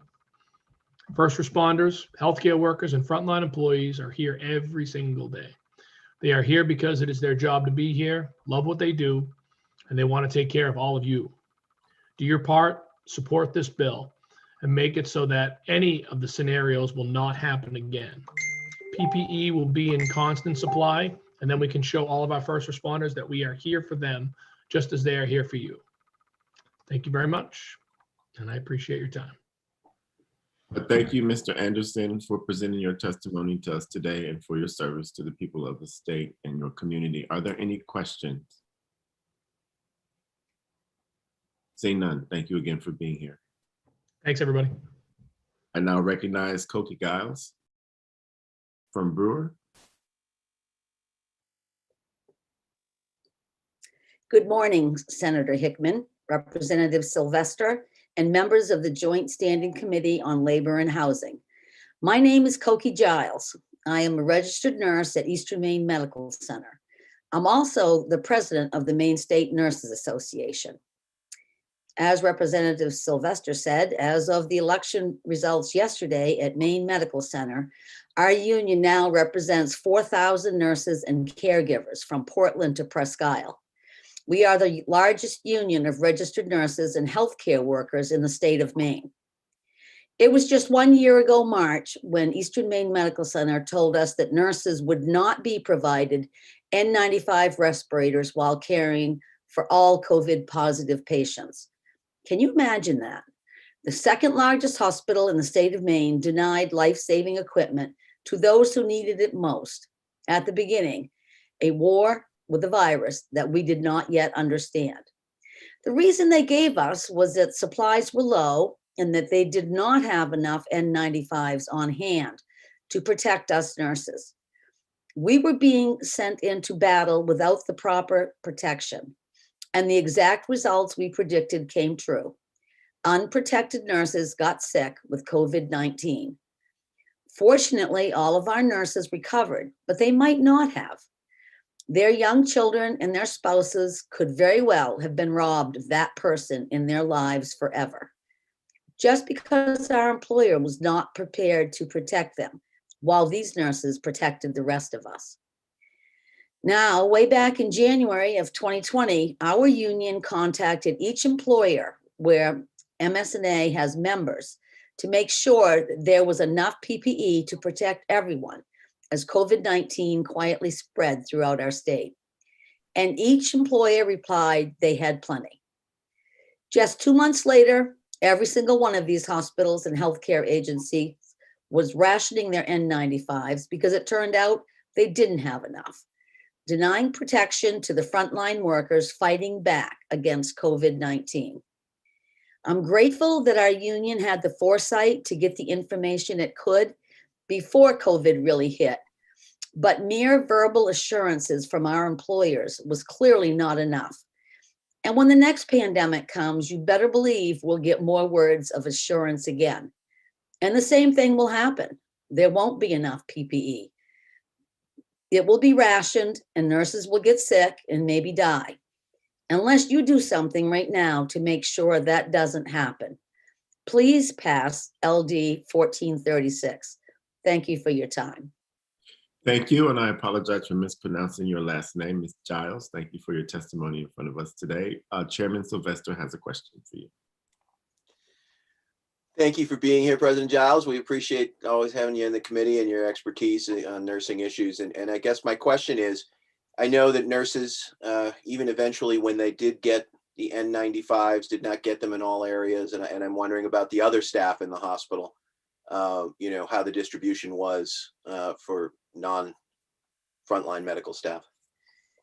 Well, before anybody who was going to go into the rooms or be around positive patients, we advocated that they all get the same protection. But for instance, lots of times the nurses did the housekeeping and the trays deliveries and all of that. So other employees would not have to have.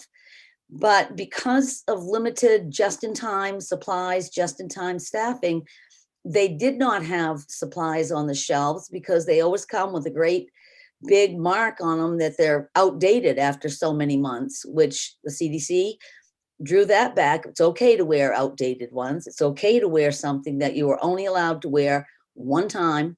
Now it's okay, according to the CDC. So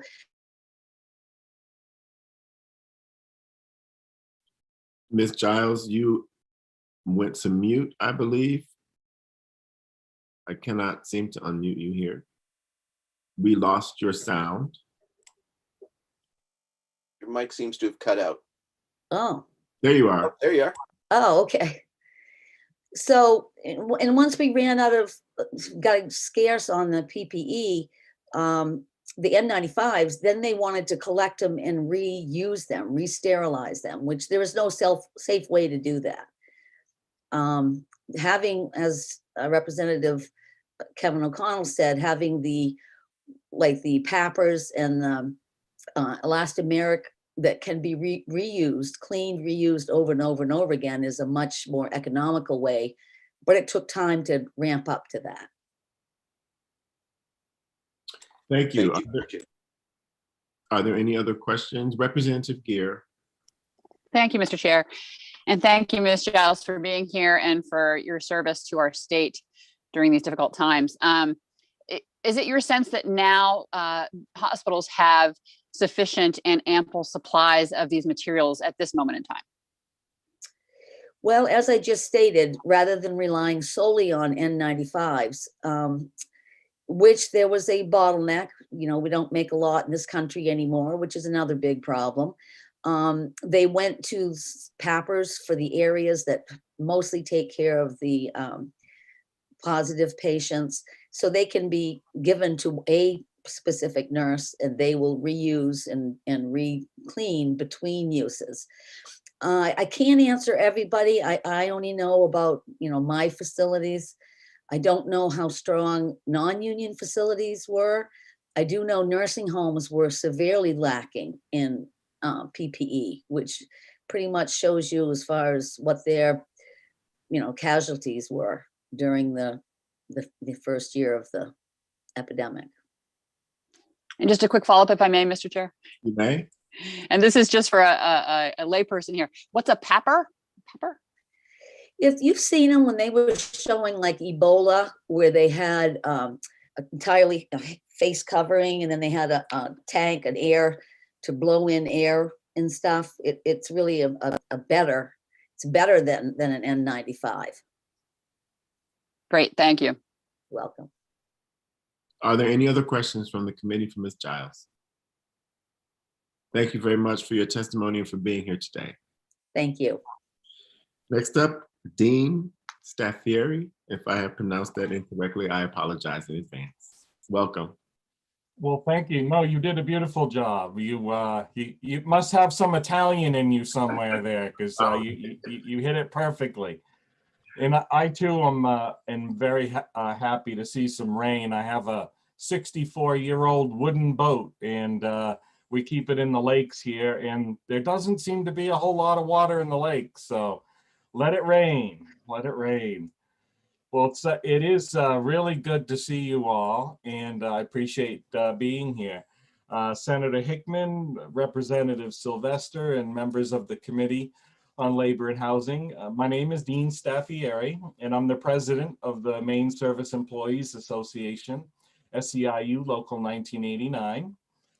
We are a labor union representing over 13,000 workers statewide in both the public and private sectors. We urge you to support LD 1436, which would help ensure that personal protective equipment would be provided to covered employees who provide various direct in-person services in certain settings by requiring employers of covered employees to provide personal protective equipment in accordance with the occupational and safety rules of the Department of Labor. It would also require those employers to maintain a stockpile of PPE equal to 3 months of normal use by covered employees. So a little over a year ago, our world was turned upside down by COVID-19, and we all had to adapt to a new reality, one where personal protective equipment became our new normal. Masks and hand sanitizer and social distancing became standard as we all tried to keep ourselves safe in this pandemic. As I'm sure many of you remember, though, the PPE we all needed to keep ourselves safe was not readily available in the early months of the pandemic. Despite numerous businesses and individuals stepping up to begin to manufacture masks and sanitizer, the supply could not keep up with the demand and the prices skyrocketed. Even with large numbers of state employees being transitioned to work from home last March, many of our members still had to report to physical offices or interact with the public in order to perform their jobs. And they were having to do so without adequate masks or sanitizer supplies. With the help of businesses like American Roots in Westbrook and Maine Craft Distilling in Portland, which stepped up and changed their production models to create masks and hand sanitizer, we were able to deliver about 1,000 masks and 1,500 bottles of sanitizer to workers before their employers did. Much of that distribution happened in early 2020, but throughout the pandemic, our members have continued to deliver masks to each other. We've even had multiple members who stepped up and sewed masks for their coworkers in their free time. Workers at Riverview Psychiatric Center and Dorothea Dix Psychiatric Center continued to provide direct patient care from day one of the pandemic, even when they could not get personal protective equipment that they needed and wanted. Department of Corrections workers were in direct contact with their co-workers and in small confined spaces without proper PPE. President Staffieri? Yes. I am afraid you are at the end of your 3 minutes. I wonder if you could summarize your thoughts. Absolutely. You know, I would appreciate your support. If hopefully we never have another pandemic, but if we do, I hope that we will be well prepared to respond to that. And I'm happy to answer any questions you have. Thank you, Mrs. Staffieri. Representative Bradstreet has a question. Yes, thank you. Thank you, sir, for being here. Appreciate all your work. I'm wondering if you would be amenable to hearing something about along the lines of maybe having distribution centers throughout the state rather than every employer keeping all this equipment in storage and going to the cost of that and maintaining it. We keep hearing that some things have a certain shelf life and they have to be replaced. And so that perhaps there'd be a more efficient way of providing what's needed. If you would be amenable to working on something along those lines. I think there are always many ways to deal with this need, and open to hearing all suggestions, really. Thank you. Sylvester has a question. Welcome, President Staffieri. It occurs to me we've Mike. known each other almost 20 years, and I find it amazing that neither of us look a day older. My question is particularly about the state and HHS in particular, and some of those workers who are out in the field.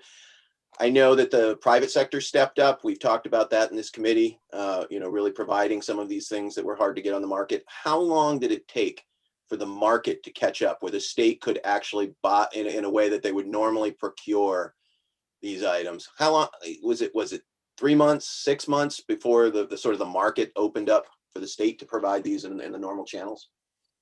It was several months. I'm thinking between 3 and 6, Mike. We got in early to be able to order cloth masks and sanitizer, and then the state picked up after that. But there was such a backlog that it took a very long time. Thank you. Appreciate that. Sure. Are there any other questions for the president at this time? Seeing none, thank you for being here. My pleasure. Thank you and have a great day. You too. Next up is Mr. Jeff McCabe, followed by Ms. Sarah Bigney McCabe. followed by Serena DeWolf.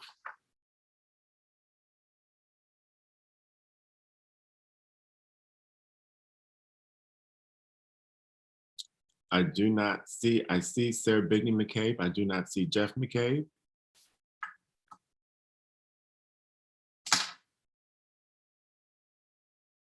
Good morning, Sarah Bigney McCabe. We can see you and now we can hear you.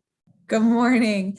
Well, given that Jeff McCabe is in the next room from me, I hear that he is on another hearing at this moment. I hollered at him that he is up, but I think hopefully he'll be done with, he's presenting in another committee right now. So the joys of working from home. Good morning, Senator Hickman, Representative Sylvester, and members of the Joint Standing Committee on Labor and Housing. My name is Sarah Bigney McCabe, and I'm the organizing director of the Maine AFL-CIO. We represent 40,000 working people in the state of Maine, including those nurses at Maine Med. Newest members, we work to improve the lives and working conditions of our members and all working people. We're here in support of LD 1436. It was obvious that the COVID-19 pandemic has caused widespread economic hardship, loss of life and health, and deep impacts on every type of worker. Despite this universal hardship, it's also obvious that the opportunity to avoid exposure to the virus and avoid bringing it home to one's family is not a privilege all workers enjoy.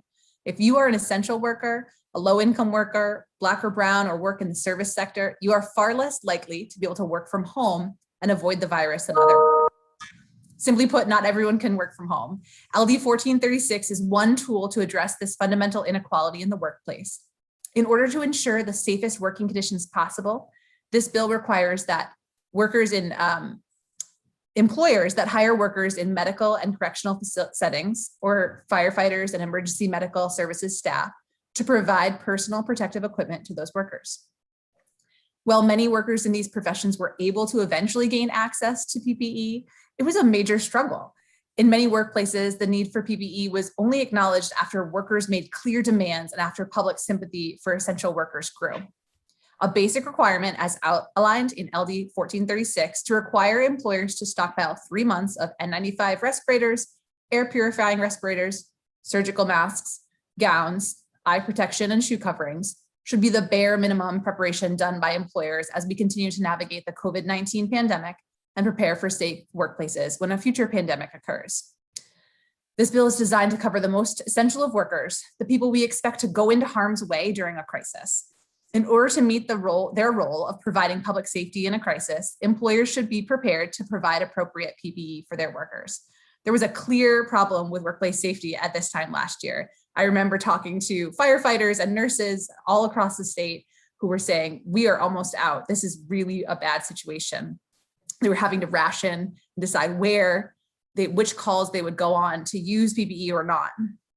According to data from OSHA from April 20th, 2020 to August 20th, 2020, total COVID-19 workplace safety complaints rose over 350%. Someday we will see another pandemic, and it would be tragic if we did not learn lessons from this experience. Failures of employers to provide essential workers with appropriate PPE resulted in deadly and devastating consequences for working people and their family members. These consequences were even worse for workers who are not white. Never again should essential workers be without personal protective equipment. LD 1436 is based on a successful effort in California to pass legislation requiring hospitals to maintain a 3-month supply of PPE. Maine should adopt a similar approach in order to ensure accountability on the part of employers when it comes to providing PPE. Thank you. Thank you for your testimony, Ms. Bigney McCabe. Are there any questions from the committee? Seeing none, and you can let Jeff know that we will allow him to testify whenever he is available. Next up, we have Ms. Serena DeWolf. And depending upon whether or not Mr. Cabe is available, we will move to testimony against the bill, and that will be Dan Moran, Jeff Austin, Mallory Shawnery, and Sarah Calder are on deck. So welcome, Ms. Serena DeWolf. Good morning. Thank you. Thank you, Senator Hickman, Representative Sylvester, and members of the Joint Standing Committee on Labor and Housing. My name is Serena DeWolf, and I'm a staff rep for American Federation of Teachers, and I live in Gray, Maine. I represent approximately 600 members here in Maine, half of which are frontline healthcare workers. Our healthcare workers, members work at Bangor Nursing and Rehab, Narragansett Bay Healthcare Facility in Millbridge, and the Penobscot Valley Hospital in Lincoln. Our membership at these healthcare facilities consists mostly of CNAs, but we also represent food service workers, the administrative staff, med techs, custodians, and other ancillary staff. I'm here today to testify in favor of LD 1436, an act to protect certain essential workers from infectious disease. As we all know, from the onset of the COVID-19, the lack of adequate PPE has been a major and continuing issue for our members in healthcare settings. No person, regardless of their trade, should ever be expected to go to work without necessary safety equipment at any time, much less during a pandemic. For the past year, we have deemed healthcare workers, firefighters, grocery store workers, and other essential workers frontline heroes. Yet some employers have responded by treating them as collateral damage. We had members reusing disposable masks, no access to hand sanitizer, no access to hand soap, no face shields, and no N95 masks. At the height of the pandemic, when there was a shortage of PPE or it was on back order, as a labor group, we tried to help these facilities access PPE for our members. We had union shops in Westbrook and Portland working around the clock to make face masks and face shields. Oftentimes, we were told that the available PPE was too expensive, and the facility declined to buy the face masks and other necessary items from these vendors, putting the lives of our members at risk. They chose profit over protecting lives. One of our local presidents wrote an op-ed in the Bangor Daily News to bring awareness to the lack of PPE for frontline healthcare workers, not only here in Maine, but nationwide, only to face backlash at work, which resulted in disciplinary actions by her employer. Another one of our bargaining units was told at their facility there were not enough face masks for the food service workers, as they needed the masks for the direct caregivers. There eventually were 3 cases of COVID among the kitchen staff, which quickly spread to the direct care workers. Over and over again, we argued, fought, and demanded PPE from these employers.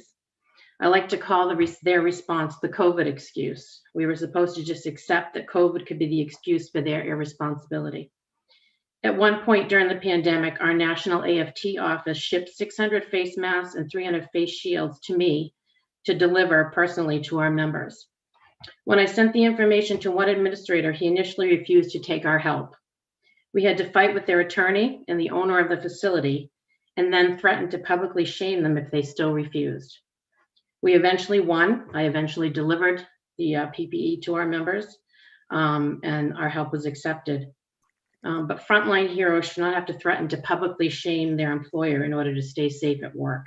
It's disgraceful. Ms. DeWolf? Yes. Unfortunately, that is the end of your 3 minutes. I wonder if you could summarize your thoughts. I know it I goes. didn't realize I talked that long. I'm sorry. No, please go ahead and summarize your thoughts. I mean, obviously, I'm here to support this bill. And I mean, I see it every day with our frontline workers. And I apologize. I am not a frontline worker. I wish one of them could have been here to tell you their true stories. But I'm here to represent them. And, you know, we just want to keep our members and everybody in healthcare, any frontline worker, safe at work. I mean, it's a basic right that anybody that walks through the door of their employer has every day to stay safe, especially right now during a pandemic. And I thank you for your time. Thank you so much. Thank you, Mr. Wolf. Are there any questions from the committee? Seeing none, I would like to thank you for being here today and to congratulate you on your unanimous confirmation to the Workers' Compensation Board last Thursday. Jeff McKay, we are ready for you. If you are here. There you are. Well, that was quite the first time experience for me, and I appreciated Senator Hickman, Representative Sylvester, and the members of the Committee on Labor and Housing. I've never been summoned to a hearing by the chair and my wife at the same time, so I truly do appreciate that. The adventures of working from home, and I was fortunate enough today to be allowed to come in from the back of the garage because it's cool and rainy, and here I am in the house. So My name is Jeff McCabe, and I serve as the Legislative and Political Director for Maine Service Employees Association. We are a labor union representing over 13,000 workers statewide in both the public and private sector. You heard earlier from our president, President Staffieri. Also to, as I said, follow my wife is quite an honor. But I think it's important to realize that we have not had this conversation enough. This is a conversation that, if I was to think about it, I would have hoped that we would have had this sort of at the very beginning of the legislative session. But here we are. We are well a year into this pandemic, and this still remains an issue. So here we are. We're raising this issue. We want to have this conversation in a very public manner. And we're also looking to set what I view as a minimum standard. This is really setting a floor and not a ceiling. And I just, I have a hard time. I did hear there's folks here to oppose this. I would hope that they would come forward and offer suggestions of what we could do to improve this bill so that we could work together. I think when it comes down to it, it's about a general public health discussion. It's about worker protection, and it's about just literally doing the right thing. So with that, I urge the committee to support this bill. I look forward to working with the committee, and we will serve as a resource and do whatever we can to move this issue forward. So with that, I'm happy to take any questions. Thank you, Mr. McCabe. Are there any questions from the committee? Seeing none, we will now turn to testimony in opposition of the bill, beginning with Dan Moran, followed by Jeff Austin, Mallory Shaughnessy, and Sarah Calder. Mr. Moran. Good morning, members of the committee. My name is Dan Moran. I'm Director of Communications and Government Affairs for the Maine Medical Association. Hello, Senator Hickman. Congratulations on your recent election. It's been too long, sir, and I hope to see you in person soon. And I obviously have to say hello to Chair Sylvester, a fellow native Lewiston, Maine resident. Hello, and hope to rent some carts from you this summer as the pandemic winds down and we get back outside and enjoying our company of our neighbors. You know, I'm listening to the testimony this morning, and you'll see my written testimony at the end. I have about 4 or 5 media stories from last summer and last fall. And to hear Mr. McCabe say that this discussion should have been happening a long time ago, I almost chuckle. I've been the Director of Government Affairs and Communications for MMA since last January. And my testimony is before you, but you know, I'm speaking for independent physician practices today. You'll hear from the hospitals and health systems after me, but we have 4,300 members that include physicians, residents, and medical students across all specialties, environments, and settings. And the private practice physicians have been begging for PPE and have been unable to get them for a year. There is a specific prohibition in Maine, which I have still yet to be provided as a site, that says that for-profit, quote unquote, institutions cannot receive PPE from the state of Maine from the Strategic National Stockpile. Now, now contemplate that for a second. It is it's May 1st tomorrow, and a vast majority, if not nearly all physician practices of Maine have still not received a single mask or piece of PPE from the state of Maine, not one. We've been looking. They've been under significant financial stress. They have to pay over market prices for PPE if they could find any. Most of the distributors were reserving it for existing customers. So the smaller practices faced higher hurdles. You had to have an existing business relationship. Stockpiling to comply with this law could actually constrain supplies for frontline physicians and smaller practices during a public health crisis, because people would have them in their storage room. This is a nationwide problem. The AMA had a survey, which is listed in my testimony. You know, physicians were maintaining their obligations to provide care for patients during a once-in-a-lifetime pandemic. Throughout the pandemic, they're still doing it. It's beyond frustrating that independent physicians that are not employed by hospitals or health systems and have placed themselves in harm's way for the past year, seeing and testing sick patients, to not have any PPE available to them in the private market or from the state of Maine. They've had no physician office specific direct financial assistance discussed by the legislature. There is no bill there for the business impacts they've faced. And lastly, the independent physician offices were initially left out of phase 1A vaccination efforts by the state of Maine. when people who weren't seeing patients were getting vaccinated. They were being turned away by their local entities who were giving vaccinations. They could not get vaccinations for physicians, nurses. PPE was just not available. They could not get it. So I don't understand how passing this bill is going to all of a sudden open up this floodgate for the physician practices to get PPE when some are still looking for them. And I'll finish with this. One of our members in a phone call with federal officials said his PPE consisted of Amazon and duct tape. And he was actually using duct tape to keep his mask together as he was talking at that Zoom meeting I was participating in. So I just don't get the logistics of this. And as I said in my testimony, our practices were, and I use the words incredulous and flabbergasted at the implication of this bill, that they were negligent in their efforts to protect themselves, their communities, and their patients. Thank you. Thank you, Mr. Moore. Chairman Sylvester has a question. Thank you, Mr. Moore. I appreciate you being here today. You may look younger than you did 30 years ago, 40 years ago when I first met you. So congratulations on that. Thank you, sir. I guess my question is, I'm interested in the supply chain in terms of having a previous relationship. And I'm wondering if you could elucidate us a bit more about that. So did the larger hospitals, and I know we'll hear from Mr. Austin, but did the larger hospitals have those relationships already? Because it sounds like they weren't able to get them either. Yeah, the larger organizations did. So when our independent physician members, we have physician members with the hospitals too, but I'll let Jeff and the others speak on that. I'm just talking independent in this particular testimony. But yeah, they called everywhere. They tried everybody. And when the supplies were constrained, they were told, sorry, we just don't have enough for our existing clients, and we're reserving the supplies we do have to our existing clients.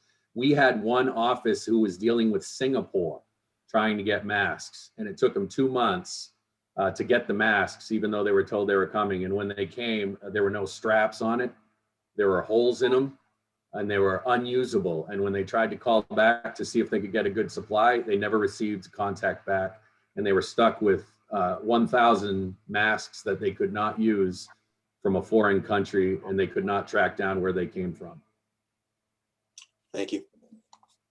Are there any other questions for Mr. Moore from the committee? Seeing none, thank you, sir, for your kind words. It's good to see you. Thank you. You too. Jeff Austin? Good morning, Chairman Hickman, Chairman Sylvester, members of the committee. My name is Jeff Austin. I'm here on behalf of the Maine Hospital Association. Can you hear me? Yes. Okay, thank you. This is a real issue. I don't know that the bill solves the problem, though, when there is a worldwide pandemic and worldwide demand for the same stuff. The issue was not that hospitals were indifferent or not trying to procure the supplies. The problem was the supplies didn't exist. So unless the next pandemic is only going to last 3 months, what are we supposed to do if the supply isn't there? I would further ask you, if you were running a hospital and this law was in effect and you had a 3-month supply and your local homeless shelter came to you and said, we need PPE desperately, we can't get any from the state, will you supply it to us? What would you do? Would you help your local homeless agency? Or would you say, I've got 3 months worth in the bank, but the state makes me keep it there? Of course you would step up and help the local homeless shelter like our members did. Please don't put us in the position of having to choose whether to comply with the law or help many local entities not covered by this bill that were desperate and begging. And we had to step up as the supply chain. To Mr. McCabe's point, I think an idea that we put forward in our written testimony is look at MEMA / the CDC that has materials management as one of its ideas, as one of its roles. Look at them as the stockpiler for the state of Maine, and that way they are in a position to best assess who is most desperate, most in need, and to fill those gaps. I can tell you this time last year when the legislature was shut down, as the lobbyist for the Hospital Association, I was on procurement calls It was nuts. Worldwide scouring, trying to vet vendors. The issue that came up is once the normal supply chains froze, and they did, it was kind of like the vaccine issue. You'd be promised 20,000 units, you'd get 2,000. You'd be promised 4,000 units next week, they wouldn't show up till next month. Vendors started popping up all over the place. You know, Jeff Austin's Super Supply PPE Incorporated emerges, and all the hospitals want to know, is this thing for real? Should we buy from them? Should we not buy from them? When the world, unless the next pandemic is not worldwide and lasts less than 3 months, that we will be in failure. We will be in non-compliance of this law. Can't do it. Can't control what we don't control. So the frontline workers are heroes, and they were brave, and they did sacrifice, and they deserve thanks. They deserve protection, but we need to work together on that and not design a bill that we know at the outset we will fail to achieve. So with that, I'd be happy to take any questions. Thank you, Mr. Austin. Are there any questions from the committee? Representative Warren. Thank you very much for your testimony. In your role, I wanted to ask about I think the line that you said to the sentiment of that there just wasn't enough PPP. And if that were true at different points, which I don't want to contest I'll just stipulate that could very well have been true at every point.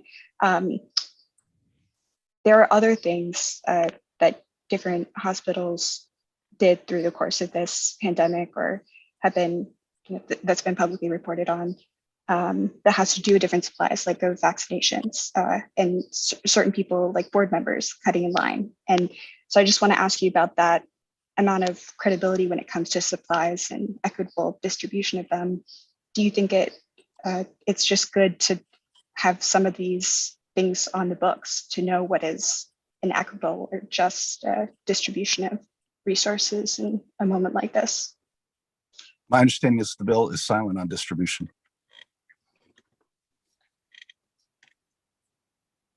Are there any other questions from the committee? Representative Cuddy. Thank you very much. And thank you for your testimony today, Mr. Austin, on this. I'm in trying to sort of think about what the bill contemplates, that you would have to have a stockpile of 3 months. Had that stockpile existed at the beginning of COVID-19, like there would have been a buffer so that when we shut down in March as the legislature, rather than you may have gone to procurement calls anyway, because obviously it was going to be a longer haul than 3 months, but we would have had a buffer zone as a community. And I don't at all dislike the idea of maybe a state stockpile. Maybe we have to look at that as well. But for each individual group to have some level of stockpile so that your people are taken care of seems reasonable to me. Do you see what I mean by the idea of having a buffer, so that sort of as they ramped up production, Northern Light and other people would have been okay for that period of time until production hopefully would catch up. I do understand. I don't want to convey that the bill would have accomplished nothing. It would have had that 3 month buffer, but once that supply was exhausted, and we would have immediately had to start exhausting the supply and dip below a 3 month standard. So, the premise of the bill is you need a 3 month supply, but then the assumption is we're going to be able to use that 3 month supply. Well, then you are immediately dipping below the standard in the statute. We're immediately in non-compliance. So in the real world, it would have absolutely helped put people at ease for those first few months. But those first few months actually wasn't when we got our wave in Maine. We didn't get our wave till 9 months later. And so I think a state agency that the state sits on top of to monitor, see who has adequate supplies, see who are the sensitive holes in the system. We dealt with homeless agencies, home healthcare agencies, small independent nursing homes that didn't have supplies, assisted living facilities that don't have medical directors. They don't have any healthcare on site. I mean, we had to fill in a lot of gaps that we don't have filled in because we don't have much of a public health infrastructure at the local level. So it would have done something. You're totally right, Representative Cuddy, but it wouldn't have lasted long, and we would have been in non-compliance with the statute very shortly. And I would have been tasked as I was on probably 24 things, writing a letter to the governor asking for a waiver of this statute under her emergency authority. So we do want to work together. I think our common ally in the CDC is maybe the best approach. Thank you. So some kind of, I'm sorry, follow up, Senator. You may proceed. So if the legislation were to move forward, some kind of language understanding that, you have to have a 3-month supply, but if you begin using it, obviously you're immediately on day one going to go below 3-month supply. So some kind of an elasticity waiver or something like that built into the bill would make some sense, it seems like. Then the point of the bill doesn't make sense. Unless the pandemic. Yeah, I'm not going to argue whether it would or wouldn't, but yeah. Thank you. Okay, I won't argue. Yes, thank you both. The work session can have that argument happen. Mr. Austin, you brought up something that I do have a question about. And are you working on any other legislation this session to deal with the lack of public health infrastructure in local communities in Maine? I don't think there's a bill on that. I think it is mostly making sure the state has the infrastructure it needs, and the budget, as you know, has pretty extensive CDC line items in it. The local ability to stand up a public health agency is difficult in Maine. We're just dispersed and small. It's typically a big city function like Lewiston and Bangor and Portland have some stuff, but it's just harder to do. It's not a bad idea to have it looked at, lessons learned from the pandemic sort of thing. Thank you for that. Let's talk about that offline, because there are some efforts. I don't think that they're in legislation, so I won't belabor the point, but we should definitely talk about local public health infrastructure. Representative Warren has a question.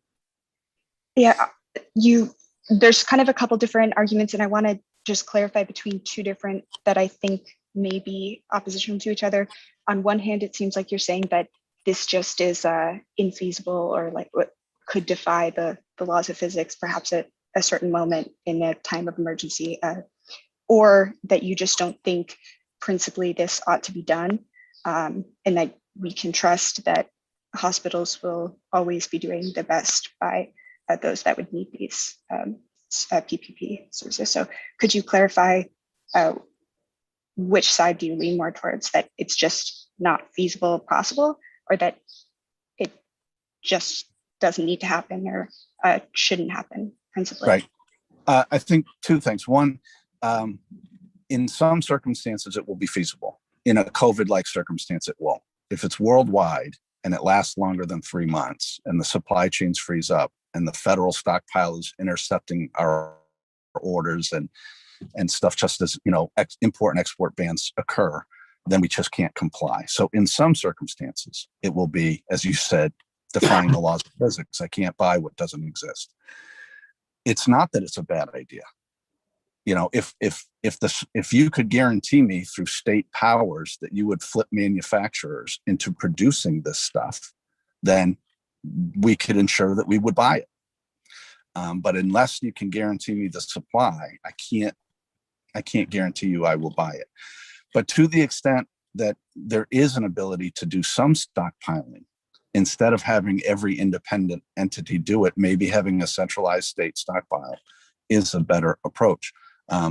There are cost concerns. If we go 10 years without another pandemic, you've spent a lot of money on stuff that does expire. So concentrating that and making it an efficient program at the state level is our recommendation. Are there any other questions for Mr. Austin from the committee? Thank you very much for being here today, sir. I appreciate your time. Mallory Shaughnessy, the floor is yours. Hi, can you hear me okay? Yes. Excellent. Good morning, Senator Hickman, Representative Sylvester, and members of the Joint Standing Committee on Labor and Housing. I am Mallory Shaughnessy, a resident of Westbrook and the Executive Director of the Alliance for Addiction and Mental Health Services. With 35 members across the state of Maine, the Alliance is the member organization for Maine's community-based mental health and substance use treatment providers. Alliance members provide services to around 85,000 Maine men, women, and children, and employ close to 5,000 employees statewide. The Alliance advocates for the implementation and sorry, everything just froze on my screen. The implementation and sound policies and evidence-based practices that serve to enhance the quality and effectiveness of our behavioral health care system. Members of the Alliance can appreciate the sentiment that is behind this legislation and have constantly worked to assure that workers on the front lines were protected while they work with both children and adults, providing mental health and substance use disorder services throughout the state. Unfortunately, many agencies struggle to keep personal protective equipment, or PPEs, in stock. As you've been hearing from many others, initially not considered essential healthcare personnel, we had to advocate to get a declaration by the governor to get this label and actually start acquiring any needed supplies. Many agencies had staff or volunteers providing homemade masks and other PPE throughout many months of this pandemic. We would have real concerns with the listed items because agencies do not even need to use all of these items. Most behavioral health agencies' surgical masks are sufficient, and by being so specific, this legislation we feel goes too far. Another concern is around the requirement of a 3-month stockpile of equipment. Many agencies do not have the space to store 3 months of PPE at each location, and financially, our agencies don't have the capacity to stockpile PPE in preparation for a crisis. PPE expires, has to be constantly replaced in stockpiles, and none of this expense is reimbursed by MaineCare or other insurers. It would be devastating for agencies already trying to survive in stagnant rates. Finally, we believe establishing standards to ensure that Maine has a sufficient stockpile is a reasonable policy goal, but we do, as some others have stated, recommend the bill be amended to direct that either the Maine Emergency Management Agency or the Maine CDC be charged with accumulating a sufficient stockpile and maintaining it that can be distributed to employers and healthcare providers when they are in need. We believe this is the role and responsibility for them and would be much more cost effective and efficient. Please vote LD 1436 not to pass or direct the mandate to a centralized state agency. And I'd be happy to answer any questions if you have any. Thank you, Ms. Shaughnessy. Are there any questions from the committee? Seeing none, enjoy your weekend. Thank you. Next up is Sarah Calder. Good morning and welcome. Good morning. Thanks so much for having me. Senator Hickman, Representative Sylvester, and members of the committee. I'm Sarah Calder. I'm the Director of Government Affairs at Maine Health, and I'm here to testify in opposition to LD 1436. First, I just want to say how incredibly proud I am of the commitment shown by our care team members that have stood on the front lines of the pandemic, providing outstanding care amid these challenging circumstances. It's because of this commitment to quality that all 5 of our eligible Maine Health hospitals yesterday received a Leapfrog Hospital Safety Grade of A, which is the highest hospital safety grade that Leapfrog offers, and this is for the 2nd time in a row. Like others have said, we appreciate the intent of the bill, but it's flawed in its attempt to address the shortage of PPE and will impose a significant financial burden on our already struggling hospitals, nursing homes, and other healthcare providers. It will significantly restrict the use of available PPE, and it focuses on a past situation related to this pandemic and not the variety of scenarios that could impact us next, like a fluid-borne disease such as Ebola. During the pandemic, hospitals have been required to meet US CDC and OSHA guidelines related to patient and care team member safety. In strict compliance with CDC guidelines, Maine Health has supplied its care team members with the necessary and required PPE to keep them safe. And in some cases, we exceeded CDC guidelines. Our care team members also received specialized training regarding the proper use of PPE and were properly fitted for this equipment. I do want to note that to date, Maine Health hospitals have received very little or no PPE from the stockpile managed by MEMA and the Maine CDC. And when the supply chain failed, it was only due to the strength of our system that we were able to be strategic about procurement, storage, and product rotation to ensure that our care team members were provided with the necessary PPE. We also worked with local companies like LL Bean and Flowfold, as well as the university system, to manufacture our own PPE. It was this flexibility and the ingenuity that allowed us to donate the desperately needed PPE to nursing homes, other congregate living facilities, and vulnerable communities, including communities of color. And as just said, if this law went into effect in March of 2020, would it have changed the situation we find ourselves in? No. By June, we would have run through the 3-month supply and have been in the same position. We don't control the global supply chain. So with that said, we urge the committee to vote ought not to pass on this legislation. And instead, I would urge you to provide the flexibility that's needed and, more importantly, the resources necessary to prepare for a variety of public health emergencies. And thank you for your time, and I would be happy to answer any questions that you may have. Thank you, Ms. Calder, for your testimony today. Are there any questions from the committee? Seeing none. That is all we have signed up to testify on LD 1436. If there is anyone, Representative Pepworth. Thank you, Mr. Chair. I didn't see any testimony from MEMA or the CDC, and I wonder if we could ask for some input from them at the work session. Thank you. We will ask our analysts to reach out to them. Let's see, I see a hand up in the audience. It looks like we have one more person who wishes to testify on this bill. Ms. Nadine Grosso, are you wishing to testify on LD 1436? Obviously not. So with that, I will close the public hearing. Oh, hello, sir. Yes, hi. Hi, sorry about that. It's okay. Are you here to testify on LD 1436? I am, please. Well then, please introduce yourself and the floor is yours. Thank you so much. Sorry, my Zoom is not wanting to go any larger. So Senator Hickman, I will just have the pleasure of seeing your face. Senator Hickman, Representative Sylvester, members of the committee. My name is Nadine Grosso, and I'm the Vice President and Director of Communications with the Maine Healthcare Association. And we will be submitting some written testimony. We had lots of conflicts today. My organization represents almost all of Maine's nursing homes and then about another 130 assisted living facilities. And we do testify in opposition to the bill today. We certainly understand and appreciate the intention and the sentiment behind this bill. We certainly have been among the front lines. Our staff have done a terrific job during unprecedented and really hard times. I don't want to repeat what's been publicly said. We concur with all the testimony in opposition that you've heard prior to my speaking. Couple of things I just want to say specific to nursing homes. We are, in terms of our federal and state regulations, we are required to have a stockpile. However, it is only 3 days versus 3 months. So obviously that's a big difference. The other unique piece to us is that at least during a pandemic, if we are also required to report into the federal government when that supply dips, if we don't have a week's worth.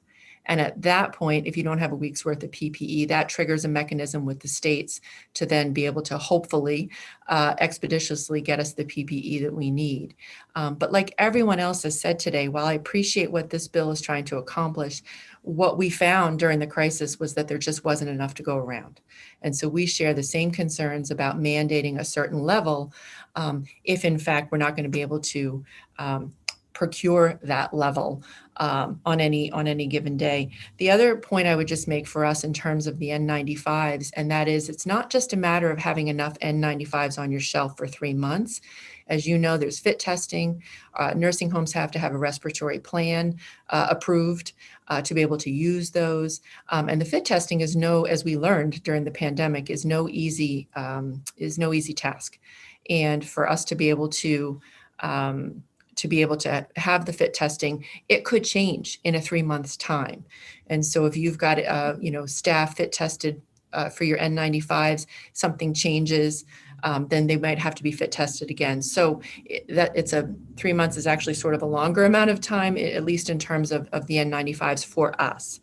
And I just wanted to say that I would agree sort of based on what I've heard, and I think it was Representative Bradstreet, he was talking about this idea of distribution center, and really what that goes back to is what previous witnesses have said, and that is, we have, MEMA and CDC, and we do have a system of distribution. I think what we would like to see, based on our experience in long-term care, is now that we will have this awful experience of COVID-19, what we're looking at is, okay, what do we learn from it? How can we evaluate it? Where did things fall apart? What do we need to fix? And Ms. Grosso, I know you can't see me, but that was the end of your 3 minutes. So if you could summarize your thoughts. So I just would summarize by saying that what we would really appreciate would be looking at this on a state basically on a state level, state stockpile, and then most importantly, thinking about how do we improve the distribution from that state stockpile to those places that need it when they need it. Thank you. Thank you, Ms. Grosso, for your testimony. Senator Piermont has a question. Yes, sir. Thank you for being here. Thank you. And thank you, Mr. Chair. A couple came to mind. Brief answers are fine. Okay. Seems like something like masks. The expiration date is more to create a demand so that there's constant buying of something that doesn't deteriorate when it's in a closed dark box. If we waive the expiration for some of this equipment doesn't seem to make sense, would you consider having more on hand? Waive the expiration during a pandemic or other emergency that's declared. Are you getting any money from the state that's coming from the feds to help nursing homes? So there could be some money to establish a supply. Thank you very much. You're welcome. So I'll take the first question first. In terms of waiving the expiration, that essentially that ability already exists during a pandemic, and that is actually dictated by the federal CDC, and it's what we call strategies for either optimization. That there are different levels of crisis that the CDC defines, and under those levels, that dictates what you can and can't reuse, what you can and can't do relative to expiration. It changes the strategies. So that ability actually already exists by way of our federal and state regulation. So that's one. And in terms of finances, I'm glad you asked that question, because that was another point I wanted to make that makes us a little bit different, than some of the other healthcare providers, and that is our reliance on main care.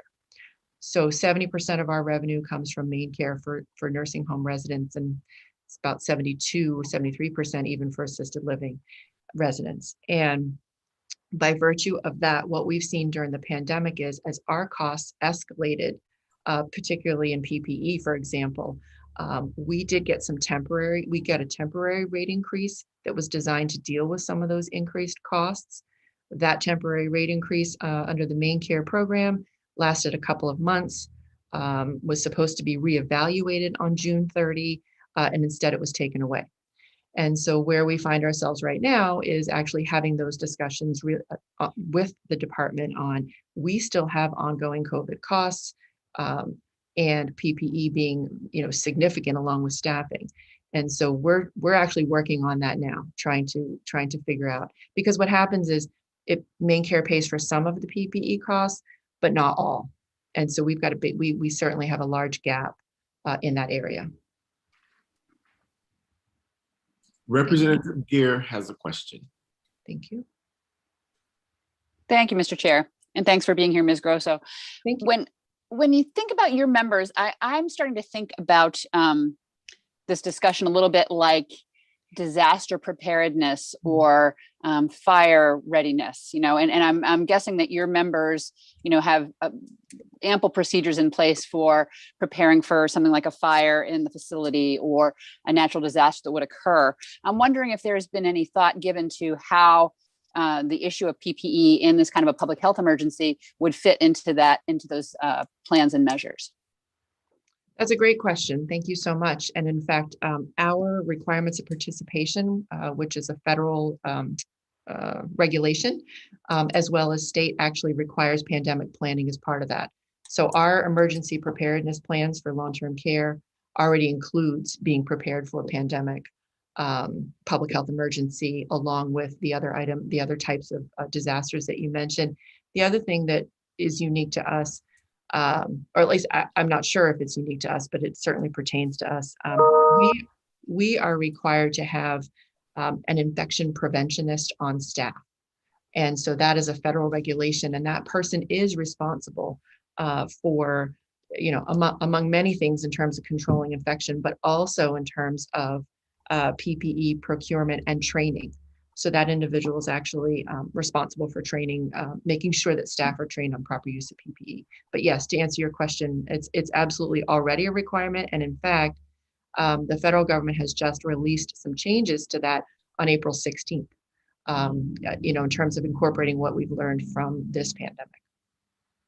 A quick follow on, if I may, Mr. Chair. You may. Thank you.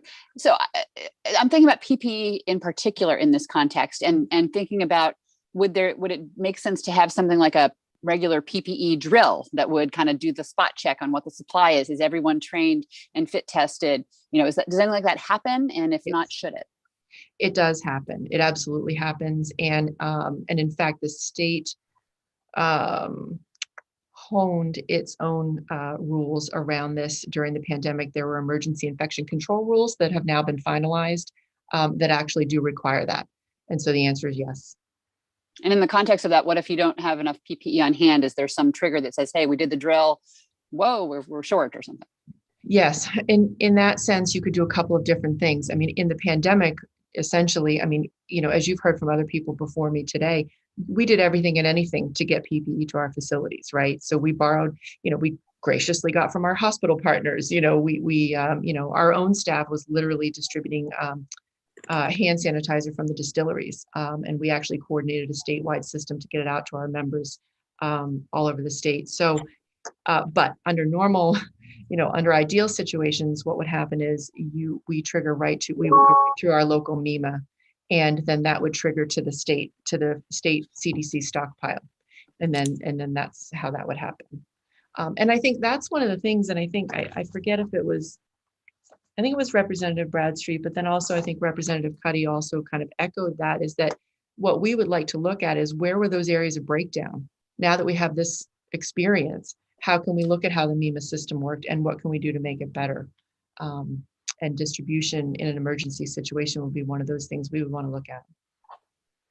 Great, thank you. Thank you. Representative Warren has a question. Thank you for your testimony. You mentioned that you did have a preparedness plan in place already. Can you speak any more to that? Do you think that it made you, as much as anyone could in an emergency, more prepared, or could you speak to that a little bit more? Sure, thank you. I think the fact that we have strong emergency preparedness planning and regulations, the process is very familiar to us, right? I mean, you throw, how you set up a plan, how you execute a plan, how you evaluate your plan. All those things are really sort of, I know an emergency isn't standard, but the procedure and the process has been sort of standardized for long-term care for a lot of years. That said, and we're used to, flu outbreaks and, even some MRSA or some C. diff, or, some of those other kinds of infections that we would have familiarity with. There was nothing that could have fully prepared us for what COVID-19 looked like. And so you really had to draw on what your plan was, what you know about infection control. And then, truthfully, our members really looked to us and to our federal counterparts. I mean, we were taking information from CDC and synthesizing all the, infection control. And then we were pushing it out as fast as we could to help members respond in real time. And so, but the fact that they were able to continue to, their practices evolved as we learn more, you change. You retarget, you do what you have to do. And so, to be honest, the system itself, at least the systems that we had, I felt were effective. It was the nature of the beast that we couldn't have, that we all found ourselves, surprised by. Thank you. Thank you very much. Is it possible to ask a follow-up, Chair? May. Thank you very much. I see that you hadn't submitted your written testimony yet, and I'm wondering if it's possible if you could include or maybe for the work session, the plan that you had at the outset of the pandemic, and then maybe if you do have those at different points where you were processing information and adding it to, I'd be interested to understand your plan better as we look at this piece, if it's possible. Thank you. Yeah, what I'll be able to give you is the the section of the requirements of participation that outline what an emergency preparedness plan looks like. The other thing is that, and you'll be able to tell what's been added by the federal government now that they feel like they've gotten some, lessons learned from COVID. Again, just released and updated on April 16th. Thank you. Are there any other questions from the committee for Ms. Grosso? Thank you for raising your hand from the. Thank you. I don't know what happened, sir. Thank you so much. I'm glad that you were here to present this information to the committee as we consider deliberating this bill in a work session next week. So with that, unless I see any other hands from the audience, seeing none, I will close the public hearing on LD 1436. We have 5 more bills to hear before we take our break. If members want to get up and stretch, I encourage you to do that. Leave your cameras on or off. It's a long day, so we're going to move forward. I checked with our staff and they are good to go. So I will open the public hearing on LD 1453, an act to protect small employers by prohibiting municipalities from adopting ordinances regarding employee work benefits other than ordinances regarding minimum wage rates, presented by our own Representative Dick Bradstreet of Vassalboro. You may proceed, sir. Thank you, Mr. Chair. Appreciate it. I won't get up and walk around while I'm trying to do this, so.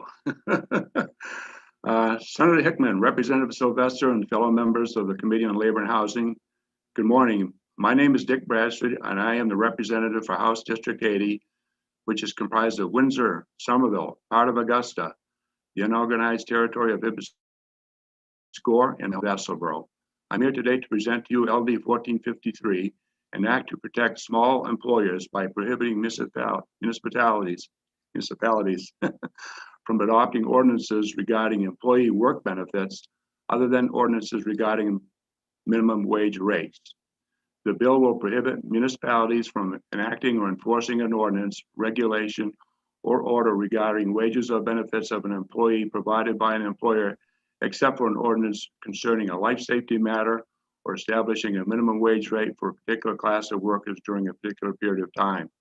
The purpose of the bill is to enable small businesses to operate free of confusing, costly, and unpredictable municipal ordinances concerning labor regulations.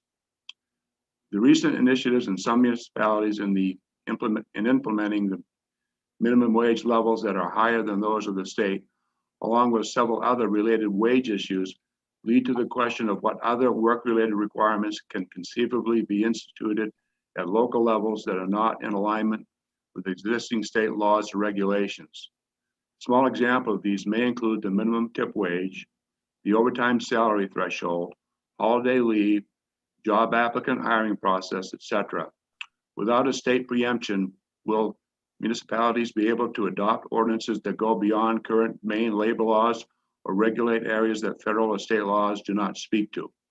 To many, these possibilities may appear unimportant or irrelevant in the face of a strong desire to accommodate what is known as home rule at any or all costs.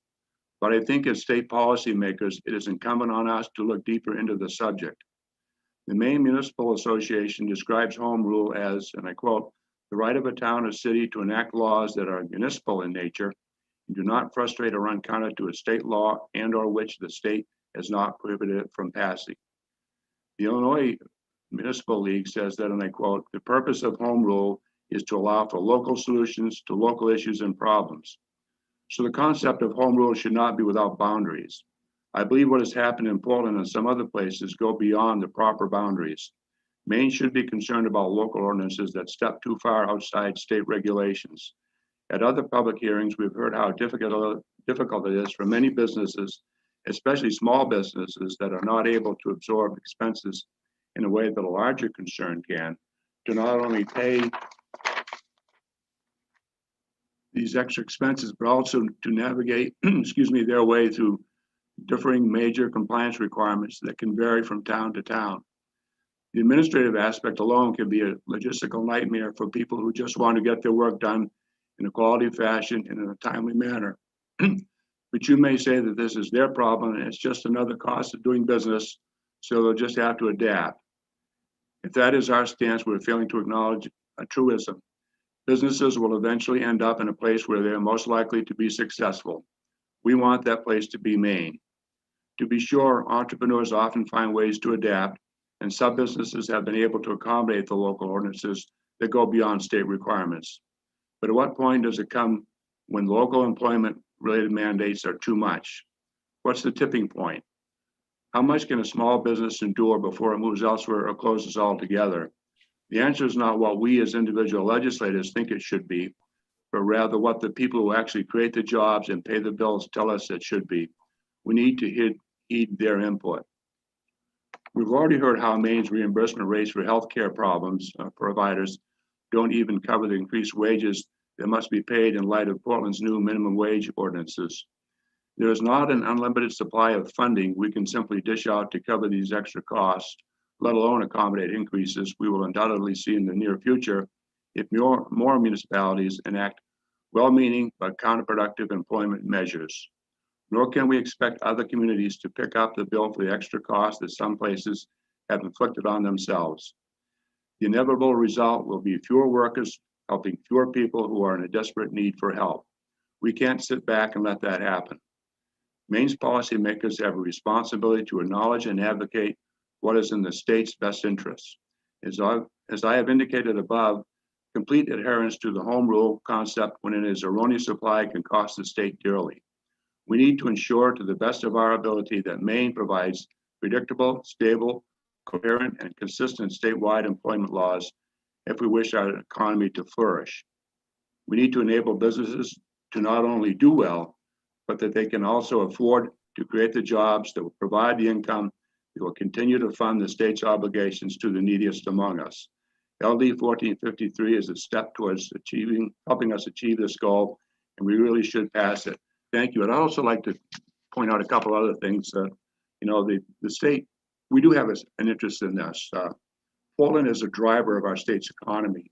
And if people are hesitant to move their businesses into Portland, the whole state economy can suffer. What if the state were to decide that it would pay whatever reimbursement rate each individual town calls for in its minimum wages? Then would not those towns be tempted to raise their minimum wage on just those particular people, seeing as how the state would reimburse it? I think that's something we need to look into. We've already considered, we'll be hearing some more things regarding this concept of home rule or local control. We're going to be listening to something on tiny homes legislation. We've had something from adjacent structures. We're also doing some studies that take up the whole concept of looking at barriers to affordable housing, giving local regulations and zoning issues. So I think this concept of home rule is something we need to address.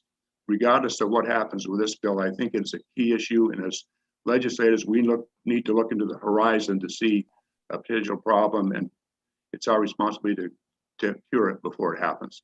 So thank you. And I think there will be some people coming behind me to probably testify to the issues that I've talked about here and referred to here. Thank you. Thank you, Representative Bradstreet. When you say look at home rule, I don't want to put words in your mouth, but are you suggesting that maybe the municipal home rule authority in the Constitution needs to be tweaked?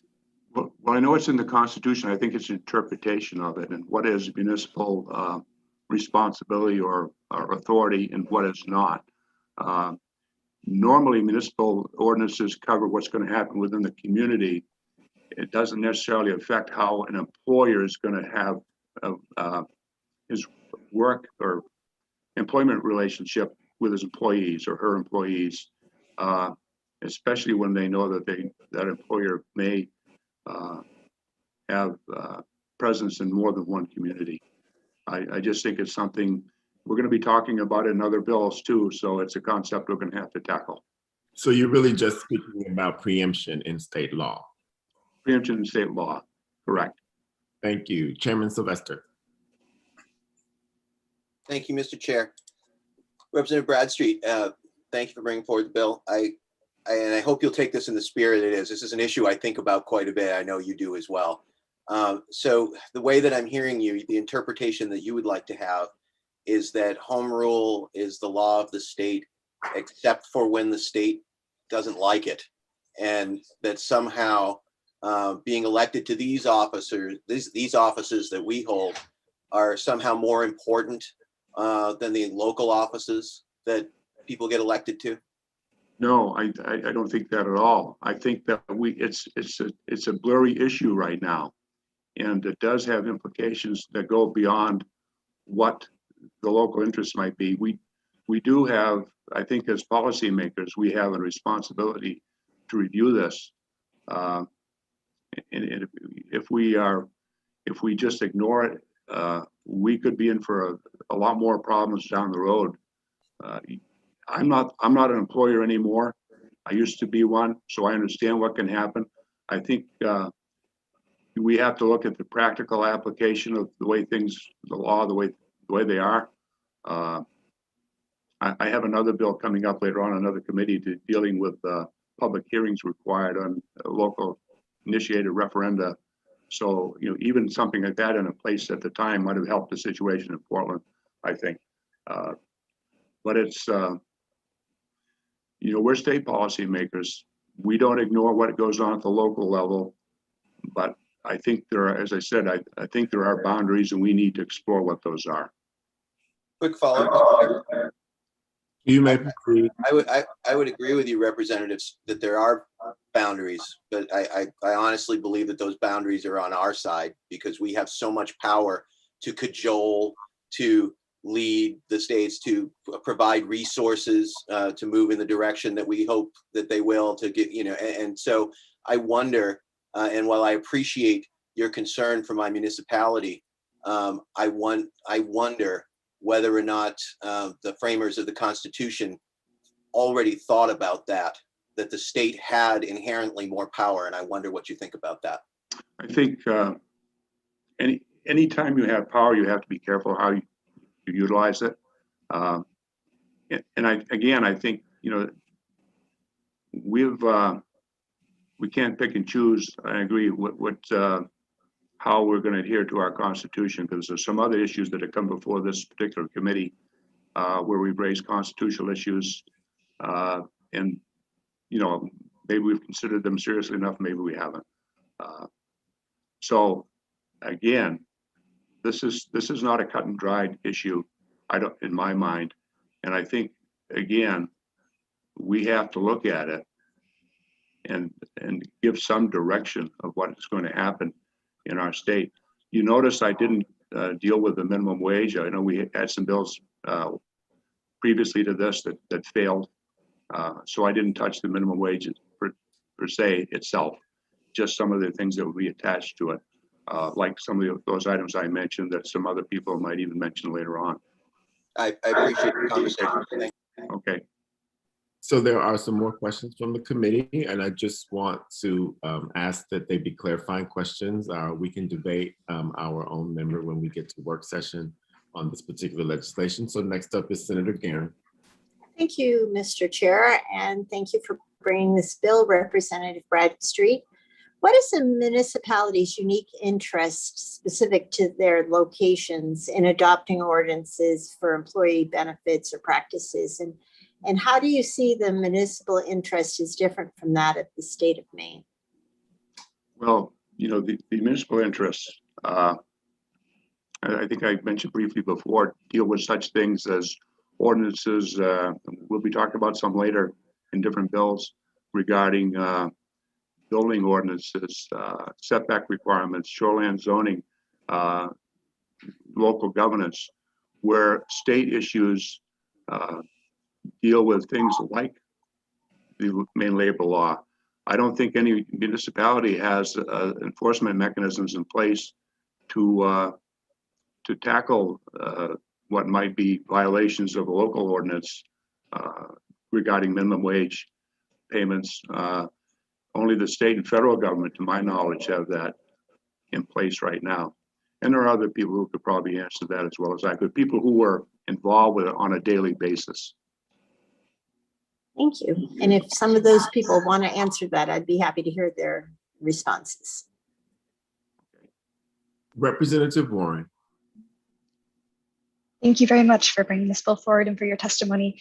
I appreciate that this may be more of a principle of yours. And so that's why I wanted to ask you a little bit more about it. Something that you mentioned in your testimony and in your written testimony, having to do with the importance of listening to business leaders in our communities as part of setting these different standards. And I'm wondering, how do you balance the value of listening to business owners, and particularly our small business owners, with just what a majority of our constituents want on any given issue, including something like the minimum wage benefits and other business issues, I guess. Yeah, thank you. I understand. I know, we live in a representative democracy here in the U.S. I know that there was a vote, a local vote, and I respect local votes in Portland and other places as well. Portland's not the only municipality, but those things certainly have their place. But again, we're representatives. People elected us to do what's best for the state, and that has to be balanced to the best of our ability. I've been an employer. I've been an employee too. So I think I can see both sides of the issues here. I know there are bad employers, there are good employers, there are bad employees, there are very good employees.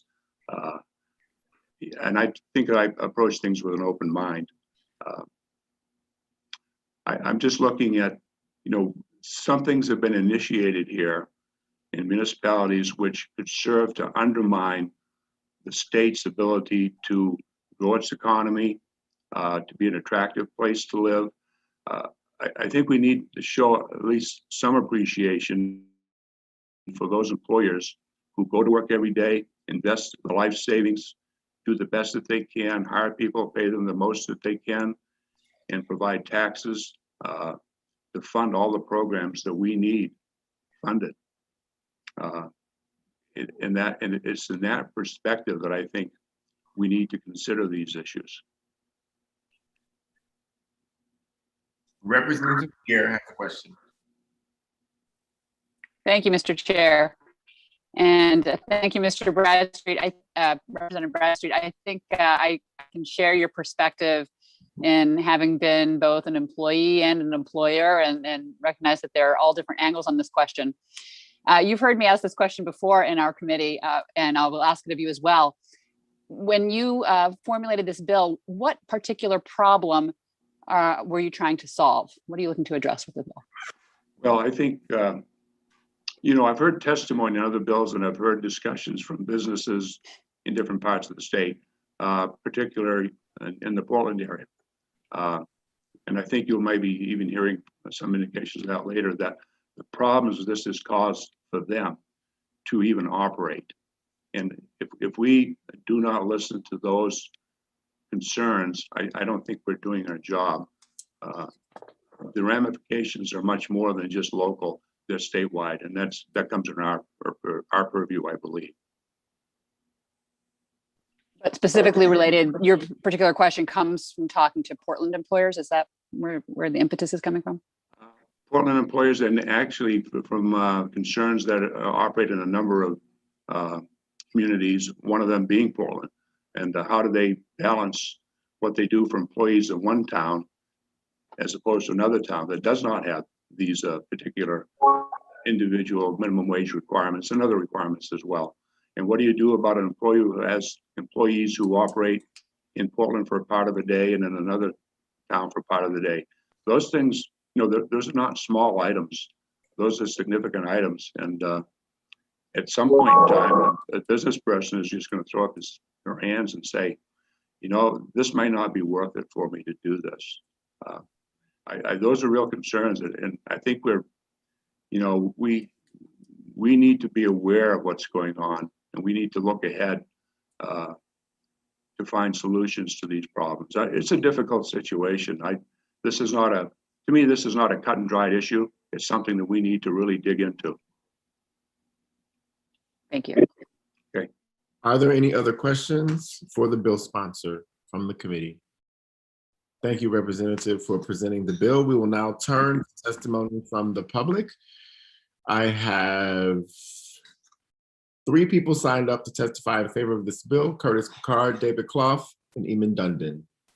So Ms. Thompson, if you could promote them to the room, we will begin with Mr. Curtis Picard.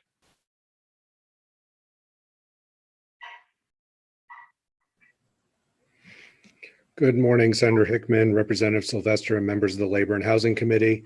I am Curtis Picard, President and CEO of the Retail Association of Maine. I know you have a very busy day, so I won't take a lot of your time. I am here today to testify in support of this bill and thank Representative Bradstreet for bringing it forward. You know, at the core of it is just the belief that we believe that wage and labor laws are best decided at the federal and state level. You know, that's really the core of it. For better or worse, you know, municipalities may be well-intentioned, but they may not be the best skilled at drafting these different ordinances. And then when it comes to actual enforcement, whether it's minimum wage or other benefits, there's a lot of confusion amongst the employer community as to how these laws are going to be enforced. We spend a lot of time in this committee talking about the various enforcement of Maine's labor laws, whether increasing them or, you know, expanding them.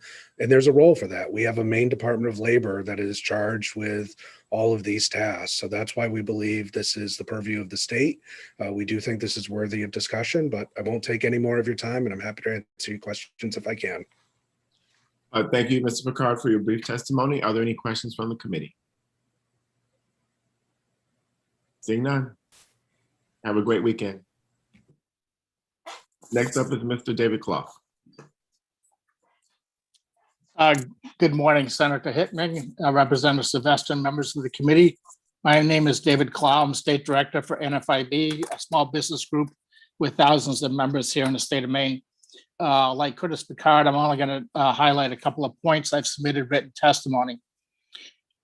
As I've said before, increasing complexity in laws, whether labor laws or something else, falls particularly hard on small business because it does not have human resource professionals on staff.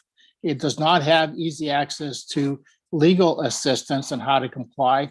And also it doesn't have the flexibility that other companies may have of a larger size to absorb, adapt, and somehow buffer the additional costs that are imposed. If they have more than one location, for example, or if they're just located in a particular municipality. So there is a unique and particularly hard effect on small employers because they are small. I'd also mention that when the home rule was passed, I believe it was in 1969, I've done a little bit of Google searching and I can't find any indication that home rule was passed with the idea that municipalities should act as little legislatures to pass whatever ordinances they deem appropriate, that either the legislature declines to pass or the legislature didn't go far enough in when it comes to labor matters. As Representative Bradstreet mentioned, it's typically ordinances having to do with something uniquely municipal in nature. It might be refuse collection, it might be barking dogs, it might be business hours of operation, and so forth. But general labor law is not viewed as a municipal home rule issue, at least in searching for the basis of home rule. I'd like to also say that there's a big difference in vulnerable to what you decide or what a municipality decides through deliberative process and what is decided through a referendum process, where mass appeal versus considered appeal by people who have to weigh, because of the position on a city council or town council, many interests. And small business feels particularly vulnerable to mass appeal campaigns because small business owners do not have the financial wherewithal to mount, if you will, an opposition campaign that can come in any way compete, although they do feel more comfortable in approaching town or city councilors and expressing their concerns. I've highlighted more comments in my statement. I will end it there because I know you've had a long morning so far and you've still got many hours to go before you're through for the day probably. So thank you very much and happy to answer any questions. Thank you for your testimony. Are there any questions from the committee? Seeing none, enjoy your weekend, sir. Thank you, likewise. And finally, Mr. Dundon from the Portland Regional Chamber of Commerce. The floor is yours, sir. Good morning, everyone. Senator Hickman, Representative Sylvester, and members of the committee. My name is Eamon Dundon, and I'm the Director of Advocacy at the Portland Regional Chamber of Commerce. I'm here today to express our organization's strong support for LD 1453 to codify the state's role in crafting labor standards that will ensure an even playing field for employees and employers around the state. Much like our testimony several weeks ago in support of LDs 455 and 774, we are here today to support this common sense measure that removes the uncertainty of variable labor regulations from municipality to municipality. In the current local control environment, imagine a situation where a restaurant worker can look across the bridge into Portland and see another location of their employer where an employee in the same role with the same amount of experience as them could be making an effective wage inclusive of benefits that is 50% or more higher, despite living in the same region and paying the same amount for housing, food, and transportation. This type of regulatory inequity breeds confusion for small business owners and discontent for employees who are rightly indignant when their work is not rewarded with wage and benefits equal to their counterparts separated only by an invisible town line. I give the example of the paid sick leave debate over the last couple of years in how municipal labor regulations have the potential for harm, even if unintended. The Portland City Council undertook a robust ordinance drafting process for paid sick leave. In these discussions, it soon ran into hurdles at the council when it became clear that if an ordinance to that effect was passed, Portland would need to establish a municipal Department of Labor to administer the ordinance and arbitrate complaints, adding FTEs to the budget and duplicating efforts of the Maine Department of Labor. Luckily, the state acted, passed a reasonable law, and preempted municipalities. Had that not happened, the municipal paid sick leave ordinance would likely have been put on last fall's ballot with the emergency wage ordinance in Portland. In effect, this would have been an unfunded mandate from the voters, and our municipal taxpayers, including seniors on fixed incomes and young homeowners trying to get a foothold in the increasingly competitive market, would have had to foot the bill for the implementation cost of the ordinance. Once created at the state level, though, all the enforcement could be handled by the Maine Department of Labor, who are much more equipped to interpret, enforce, and analyze labor-related regulations. It is well past time to expand that narrow band of preemption to the entire spectrum of labor regulation. For these reasons, we ask that you assert the state's role in this policy discussion and remove the inequity and confusion of municipal labor regulations. Thank you for your time today. And on behalf of the Portland Regional Chamber, I ask that you please support this bill. I might add just in closing and pose a question to the committee. Think about, would you be comfortable with, municipal departments of labor sort of being all over the state and towns all across the state having to add a municipal Department of Labor to enforce their unique ordinances? In Portland, I give the example, and that could be absorbed in a $200 million budget. There would be an impact, but in smaller communities, think Bridgeton with a municipal budget of 8 million or Machias at 6 million, that's a real burden for a municipality to put together a Department of Labor and enforce those regulations. With that, I'll close out and happy to answer any questions. Thank you, Mr. Dundon. Are there any questions? Chairman Sylvester. Thank you, Mr. Dundon, for being here today. I was just curious, does the city of Portland have a Department of Health and Human Services, a Department of Housing, a Department of Public Health, and other such departments that the state already has? They do. They serve a very different mission, though, I think, than what those state departments, fulfill. Health and Human Services, for instance, they're doing that on the ground work of outreach to marginalized communities, getting them the substance abuse help they need, getting them the public health needs that they have. And that's not something that the state is equipped to do in each and every community. And so in a big service center community like Portland, that's needed. What we're talking about with the Department of Labor is, you're enforcing similar types of laws that are just slightly different. So it really is much more duplicative. I mean, there is a state function in place to arbitrate labor, wage, benefit disputes between employees and employers. And so, that's not needed. And those municipal departments that you referenced have a very different mission than the state departments that do those exact same, that have those exact same names. So the missions of those other departments are directed by the people and the municipal elected officials of the city of Portland to do the will of those voters in that municipality. And so should the voters just not worry about their labor issues? The state has that, and so the city shouldn't take their direction on that issue because that affects commerce? I don't think it's uniquely because it affects commerce. I think it's because the state is effective. They have a very good Department of Labor that does a great job, and there's just no need for that duplicity there. in regards to labor regulations. When you talk about health and human services, like I said, it's a much different story, because if the municipality didn't step up and provide a lot of the services, especially in Portland, it wouldn't happen, and the state wouldn't make those investments. It was necessary there, to provide those critical, life-saving, in many cases, services through the Department of Health and Human Services at the city level. But when it comes to labor, there are effective enforcement mechanisms in place. Thank you, Mr. Dundon. I'll pass along your compliments to the 4 inspectors who look at all the state laws. Thank you. Are there any other questions from the committee for Mr. Dundon? Representative Warren. Thank you, and thank you for your testimony. In that last response, you mentioned they're very effective. Could you speak to that? How do you understand that term? Just in it being an adjective, and I want to know what your data or how you measure that. Yeah, I mean, I would say that there is an avenue to resolve complaints about labor-related disputes, and there's a whole State Department set up to do that. So in our mind, making 2 levels of that really is unnecessary. That would be my answer to that question. Are there any other questions from the committee for Mr. Dundon today? Seeing none, that is all I have signed up to testify on this bill. If there's someone in the attendee list who would like to do so, please raise your hand now or forever hold your peace. I will close the public hearing on LD 1453. We will continue to move along so we can get to our break soon. I will open the public hearing on LD 1489, an act to update the classification of service employees, presented by Representative Scott Cuddy of Winterport, our very own. You are on, sir.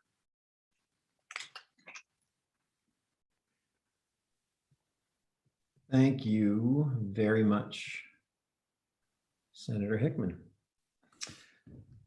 Senator Hickman, Representative Sylvester, members of the Joint Standing Committee on Labor and Housing. My name is Scott Cuddy, and I live in Winterport. I represent House District 98, which is comprised of Frankfort, Searsport, Swanville, and Winterport. And I'm here before you today to speak in favor of my bill, LD 1489, an act to update classification of service employees. Currently, an employee can be classified as a service employee if she or he receives at least $30 in tips per month. This means that the employee can be paid a cash wage equal to 50% of the minimum wage. Right now, I think that's $6.08. That's assuming I've done some math correctly. If that employee were to work just 20 hours a week for a 4-week month, then the $30 in tips works out to less than 40 cents an hour. Clearly, that number needs to be updated. I have suggested $175 per month in tips as the new amount a worker should have to receive before he or she could be classified as a service employee. Using the same example as above, that $175 per month in tips would work out to a little less than $2.20 an hour. This is still not sufficient to make the employee whole if she or he is being paid at the $6.08 an hour rate, but it's certainly closer. The employer is always responsible to ensure that the employee is receiving the full minimum wage. But there are employees who simply shouldn't be able to be paid that sub-minimum cash wage. Should a housekeeper receiving $50 a month in tips even be eligible for the $6.08 an hour cash wage? Absolutely not. The legislature realized that there were employees who shouldn't have their cash wage cut due to the receipt of tips. And we just need to update the number. LD 1489 will also peg this number to the cost of living increase, similarly to what we have done with the minimum wage. This will keep us from repeating our current situation. Thank you for your attention to this matter, and I'm available to take any questions you might have of me. Thank you, Representative. Are there any questions from the committee for the bill sponsor? Seeing none. Signed up for this bill, I have 2 people testifying, James Mayall and Gregory Dougal. Good morning, Mr. Mayall. Good afternoon. Excuse me, we have crossed the noon barrier. Oh, yes, I will have to update my testimony on the fly for that. Good afternoon, Senator Hickman, Representative Sylvester, members of the committee. My name is James Mayall. I'm a policy analyst at the Maine Center of Economic Policy, and I'm here to testify in support of LD 1489. This bill would update Maine's definition of tipped workers to ensure that only mainers who receive a substantial portion of their income in tips are actually defined as tipped workers. This has always been the intention behind Maine's statutory definition of tipped workers. However, the current standard of receiving at least $30 a month in tips is barely different from the $20 per month threshold that was set back in 1967, almost half a century ago. LD 1489 would update this threshold to account for the increased cost of living and ensure that it keeps pace with inflation in the future. LD 1489 would create an important protection for the lowest paid workers in Maine.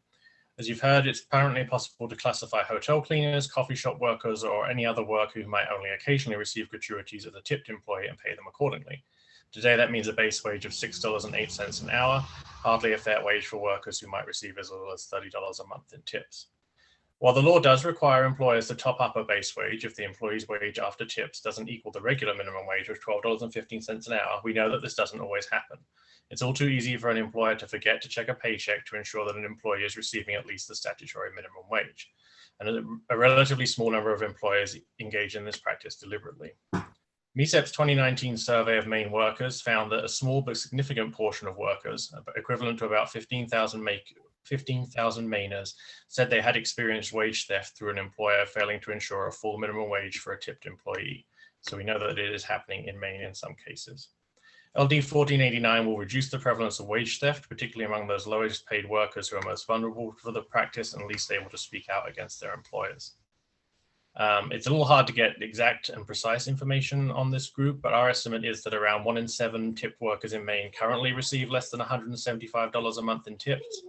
Most of those are not classified under the lower tipped minimum wage. Most of those are paid a base wage of $12.15 an hour and can keep the tips on top. But there are a substantial number that are paid that lower wage of $6.08 with the tips on top.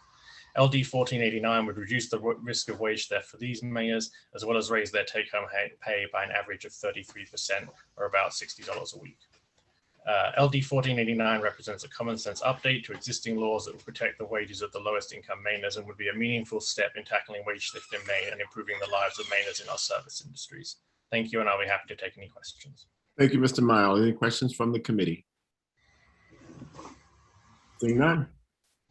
Thank you. You're welcome. Have a great weekend unless you're here for something else later. Next up is Mr. Dougal. Thank you, Senator Hickman. And I did sign up NFNA, and that was somewhat of an error. I am opposed. Senator Hickman, Representative Sylvester, and distinguished members of the Labor and Housing Committee, my name is Greg Dougal, and I am here representing Hospitality Maine and our over 1,000 restaurant and lodging members to speak in soft opposition to LD 1489 and act to update the classification of service employees. We understand that this $30 figure has been in both federal and state statute for years and has not changed for a very long time. But the increase is fairly sizable in one installment, and this echoes the testimony that was written, of course, of Mike Rowland from the Bureau of Labor Standards. Our concern would be that it may hurt employees that only work a couple shifts a month because that opportunity may be taken away from them and really penalize an employer that has operated under this law for the whole time they have owned their restaurant, maybe being unaware of its existence. So to that point, we would suggest less of an increase or at least a gradual increase over time, and also that the Maine DOL make a superhuman effort, as I know they are capable of doing, of getting this information to restaurant licensees so they don't find themselves in the treble damage area of minimum wage violations, as this definition and application fall under minimum wage law, just for doing what they may have done for the past 20 years. So I thank you for your time and consideration and happy to answer any questions. Thank you, Mr. Dougal. Are there any questions from the committee? Seeing none. That is all I have signed up for this particular bill, unless there's someone in the attendee list who'd like to testify. Seeing no hands go up, excuse me, I had something turned on here. Don't mean to disturb the committee. I will close the public hearing on LD 1489.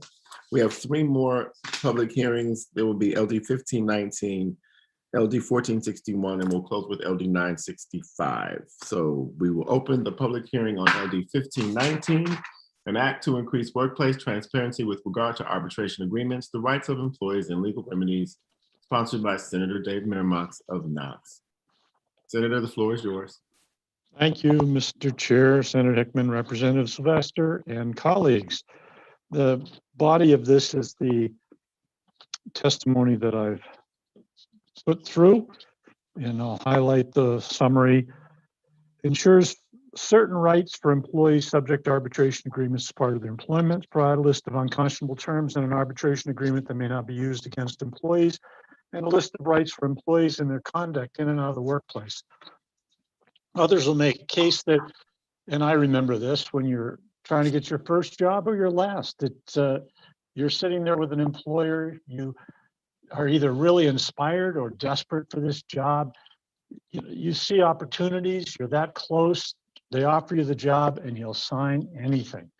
So even if you do, even if the employer is not ahead of what things that they can put into any kind of agreement that they ask you to sign, and you have to do it not appearing to be someone who is trying to cause problems right from the beginning, which could affect your getting the job, or you don't know what the job entails, what you'll be forced to do beyond your idea of what the job is and what you hope to achieve with it, then all of those things that you sign, if they are against state law, you do not have to challenge them then.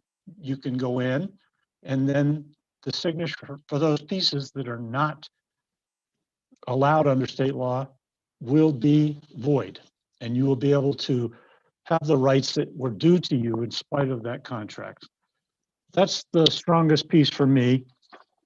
And there's some other parts that other people will talk about, but that is my strongest piece for this bill. And if you take a look at the summary, you can see what I had popped into the testimony. Thank you. Thank you, Senator Miramont. Are there any questions for the bill sponsor? Seeing none, I have one person signed up to testify on this bill, Jeffrey Young from Cumberland.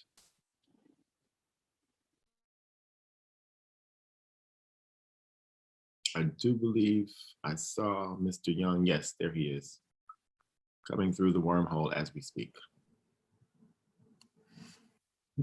Sorry about that. I temporarily lost my connection. Good morning, Senator Hickman, Representative Sylvester, and members of the committee. My name is Jeffrey Neal Young. I am an attorney with Solidarity Law, and I also am testifying here today on behalf of the Maine Employment Lawyers Association.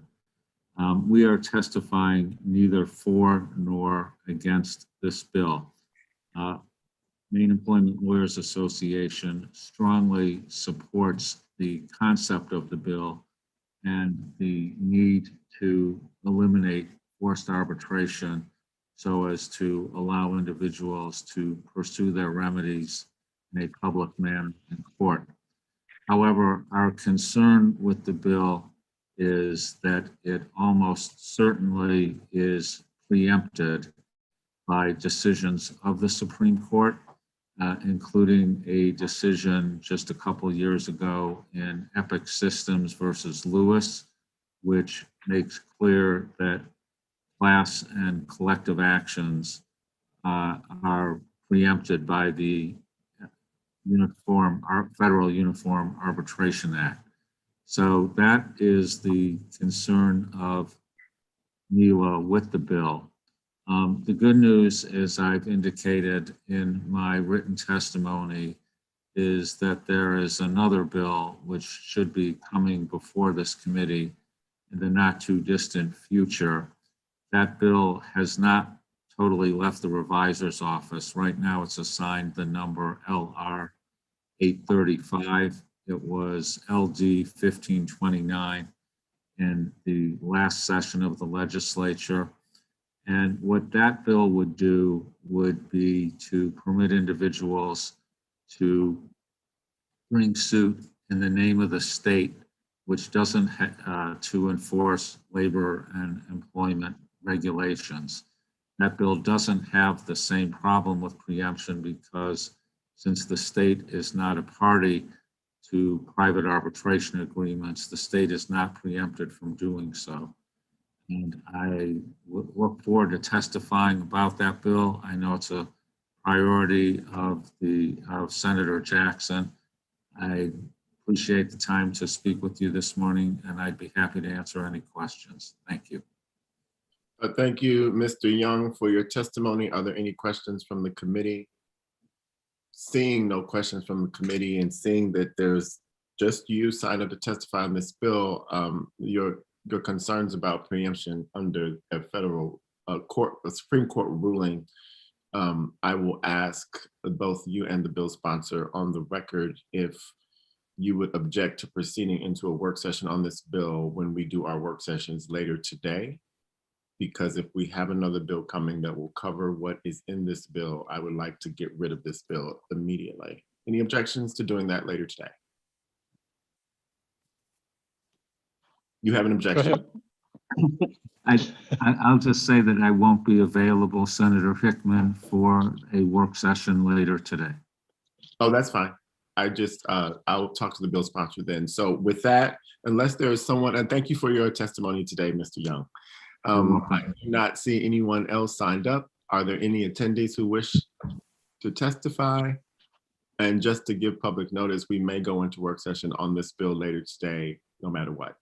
So with that, I will close the public hearing on LD 1519, and I will open the public hearing on LD 1461, an act relating to heat illness prevention, presented by Representative Tom Harnett of Gardner.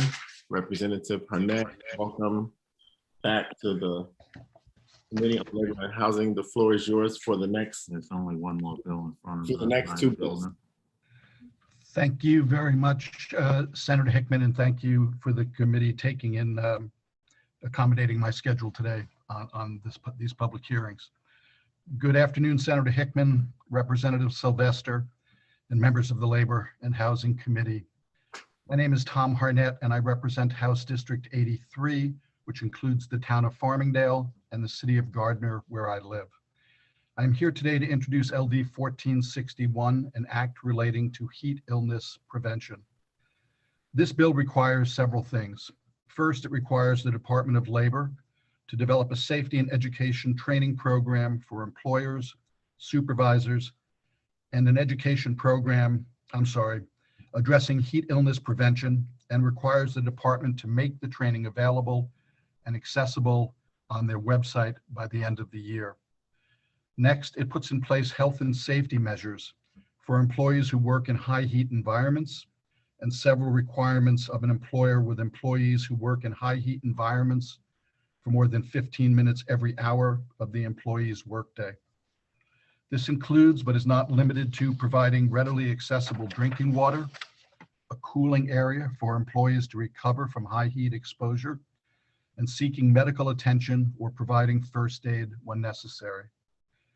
These are all low cost and common sense practices that can protect the health and safety of all Maine workers. As you know from my prior appearances before this committee, I have a particular concern for farm workers in Maine, though that does not diminish my concern for all workers subject to heat-related illness. In my testimony, I submitted my testimony twice. I apologize for that. The second time I submitted it, I contained a series of links to articles that I would ask the committee to review and consider some of the following data and studies about the harmful effects of prolonged exposure to heat in the workplace in Maine and elsewhere. Many of those articles focus on farm workers, particularly Latino farm workers, and they come from states that are not known as necessarily warm states. They're states like Maine, they're states like Oregon, Washington, etc. So I'd ask the committee to consider those. This is about keeping workers safe. It's about establishing training. It's not about retribution or punishment. I thank you for your time and consideration on this matter. I ask you to vote ought to pass on LD 61 to protect the health of farm workers and all workers in Maine subject to heat exposure and its related illnesses. And I would be happy to answer any questions that the committee might have. Thank you, Representative Harnett, for bringing the bill forward. Are there any questions? Chairman Sylvester. Thank you, Mr. Chair. Thank you for bringing this forward, Representative Harnett. We heard a bill earlier this year from Representative White attempting to set standards for both hot and cold temperatures in the workplace. And what we understood from the department is that they may not have the right to regulate within the private sector, but the settlement of the bill was that they would put out an advisory to employers and workers about heat and colds and safe temperatures. This would be, your bill would add additional materials to that in terms of, the training, the sort of training that you're seeing. If the items you were looking for were included in the advisory and some sort of online training video or whatever for workers and was included, would that satisfy? Or are you looking for a live class that employers would attend? No, the training could be available online in the legislation that I proposed. And I did read Mr. Rowland's testimony that was submitted earlier this morning about the Department of Labor's jurisdiction or lack thereof. I do note, and I don't know if Maine's Department of Labor is unique in that way, but I know that there are laws on these topics in other states. There are, and I'm speaking primarily to farm workers right now, there are laws in California, there are laws in the state of Oregon and the state of Washington, and there may be others of which I'm unaware. And their Department of Labor enforces those and promulgates those rules. But obviously I would defer to Mr. Rowland as a director in the Department of Labor regarding their jurisdiction. My intent here, my goal here is to provide training to keep workers safe. Any mechanism that makes that happen will be satisfactory to me. Thank you. I appreciate that answer. And I do wonder aloud for the work session if maybe the status of farm workers, their employment status or their status as employees is what allows those laws. And Steve, if you could peek into that, that would be great. Right. And as you know, farm workers are not considered employees in the state of Maine at this time. Representative Gear has a question. Thank you, Mr. Chair. And good to see you, Representative Harnett. I recall, a few years back when it was standard practice in football in high school to in the middle of summer, send the kids out to practice and work them until they started, thrown up in the corner, until, the significant issues around, the bad effects of heat on the human body were kind of acknowledged and really changed a bunch of practices in that area. I'm wondering, from your experience in contact with the workers, I mean, is this a problem that is at that level where there are people, kind of working to the point where they're getting sick from this, or is it more of a wanting to make sure that a good practice is extended to this particular group? I think it's a mix of both, Representative Gear, and it's nice to see you again as well. And that's why I attached the studies. I think we're learning a lot more about heat illness than we knew. You pointed out, and I remember those days where work them till they throw up. I'm not claiming that is what occurs in Maine. I don't think any employer is doing that, but I think there are unrecognized symptoms of heat illness, unrecognized by both employers and their employees. And education about those allows both employers and employees to take steps when those symptoms are apparent to make sure that workers are not going to suffer the ill effects of exposure to heat. And I would also point out, and I think, I know there's a lot of debate about climate change, but we are seeing more extreme weather events in Maine and elsewhere at both ends of the spectrum. Extreme storms, extreme heat, extreme cold. I think that is the reason that we need to pay more attention to this and be more aware of the impacts that weather and extreme weather events can have on people that work outside or indoors in extreme heat. I hope that responds to your question. Are there any other questions for the bill sponsor at this time from the committee?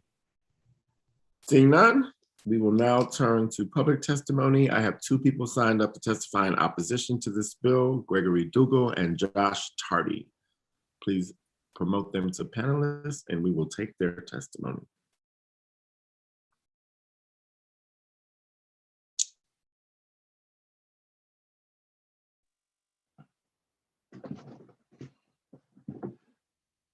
Mr. Garrity, are you signed up on this bill? I am, Senator. Okay, great. Well, then you're here, so I will take your testimony. I didn't see you signed up, but go for it. Thank you very much. Senator Hickman, Representative Sylvester, members of the committee. My name is Bruce Garrity. I'm here on behalf of the Maine Auto Dealers Association, which is the association of franchised new car and truck dealers in the state of Maine. We did have an opportunity to testify on earlier legislation, and I'll resubmit my testimony from LD 368. But the primary point I made was that car dealers are somewhat of a unique, or at least very different kind of employer in the service area. They have doors that are open constantly to avoid fumes, and temperatures obviously change as a result of that. We did check, and I think I also mentioned, Senator, that we have a workers' compensation trust. And we went back 3 years, and we've not had any claims arising out of what's characterized as heat illness. No one can remember a claim at any point in time, but we did check back at least 3 years. Our view of the legislation is that if the committee cares to look at it in great depth, there are several points that we think need to be considered by the committee. First, on page 1, line 27, the legislation identifies what's called a high heat environment, and we think that's not as clear as it should be. It's defined as a location where work is conducted outside or in an enclosed environment. Then it says such as a shed, tent, warehouse, or greenhouse without temperature controls. Well, there are temperature controls in car dealerships. There are big industrial fans, and there are other ways in which the working conditions are monitored. So it would appear that we're excluded from the legislation based on this definition, but we think that could be clarified. The second point we would make for the committee's consideration is, again, on page 1, line 17 in the definitional section, there's a definition for environmental risk factors for heat illness. And it goes on to list some conditions, but it says that have the possibility of heat illness. But we think that's such a broad spectrum that it basically brings everyone in, and whether there's a high heat environment as it's defined in the bill or not. The third point we'd make for your consideration is the definition at page 1, line 30, dealing with personal risk factors. This gets into individual circumstances. And Mr. Garrity, unfortunately, that's the end of your 3 minutes. So if you could go ahead and wrap up for us, give us your summary of your thoughts. I appreciate it. Thank you. I think what we would conclude is that the bill is overly broad, and it does not have as many clear definitions as it needs. And we respectfully believe that it's not needed at this time. And thank you for the opportunity to present this testimony. Thank you, Mr. Garrity. Are there any questions from the committee? Seeing none. Great weekend. Thank you. You too. Mr. Dougal, you are up next. Thank you, sir. Senator Hickman, Representative Sylvester, and distinguished members of the Labor and Housing Committee. Again, my name is Greg Dougal. I will be out of your hair shortly. I'm here today representing Hospitality Maine and our over 1,000 restaurant and lodging members to speak in opposition to LD 1461. We certainly want a safe working environment for our employees, but this bill would put us in uncharted waters. There's no state currently that has these provisions. Again, you heard Representative Harnett. Outdoors, yes. Indoors, to my knowledge, no. California did start a rulemaking process in 2018 similar to this, and those regulations have been on hold since early 2019. It is a complicated process and one that small businesses will find difficult to negotiate during this pandemic, because remember, it's still a pandemic. It would also require the DOL start a new program to administer it. For most days of the year in Maine, just stepping outside would be enough to cool an employee down.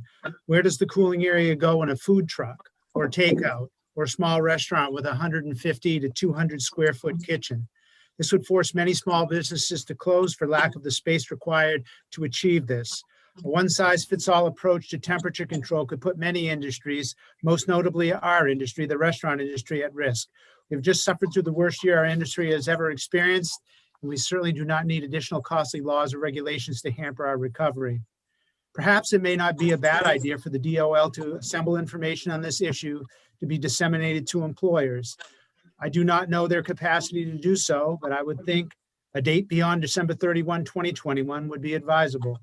To create programming and engage in rulemaking would certainly take a lot longer than that. Or perhaps existing resources could be used from OSHA's own website. The OSHA's Heat Illness Prevention Campaign, launched in 2011, educates employers and workers on the dangers of working in the heat. Through training sessions, outreach events, and on it goes. Our safety message comes down to 3 keywords: water, rest, and shade.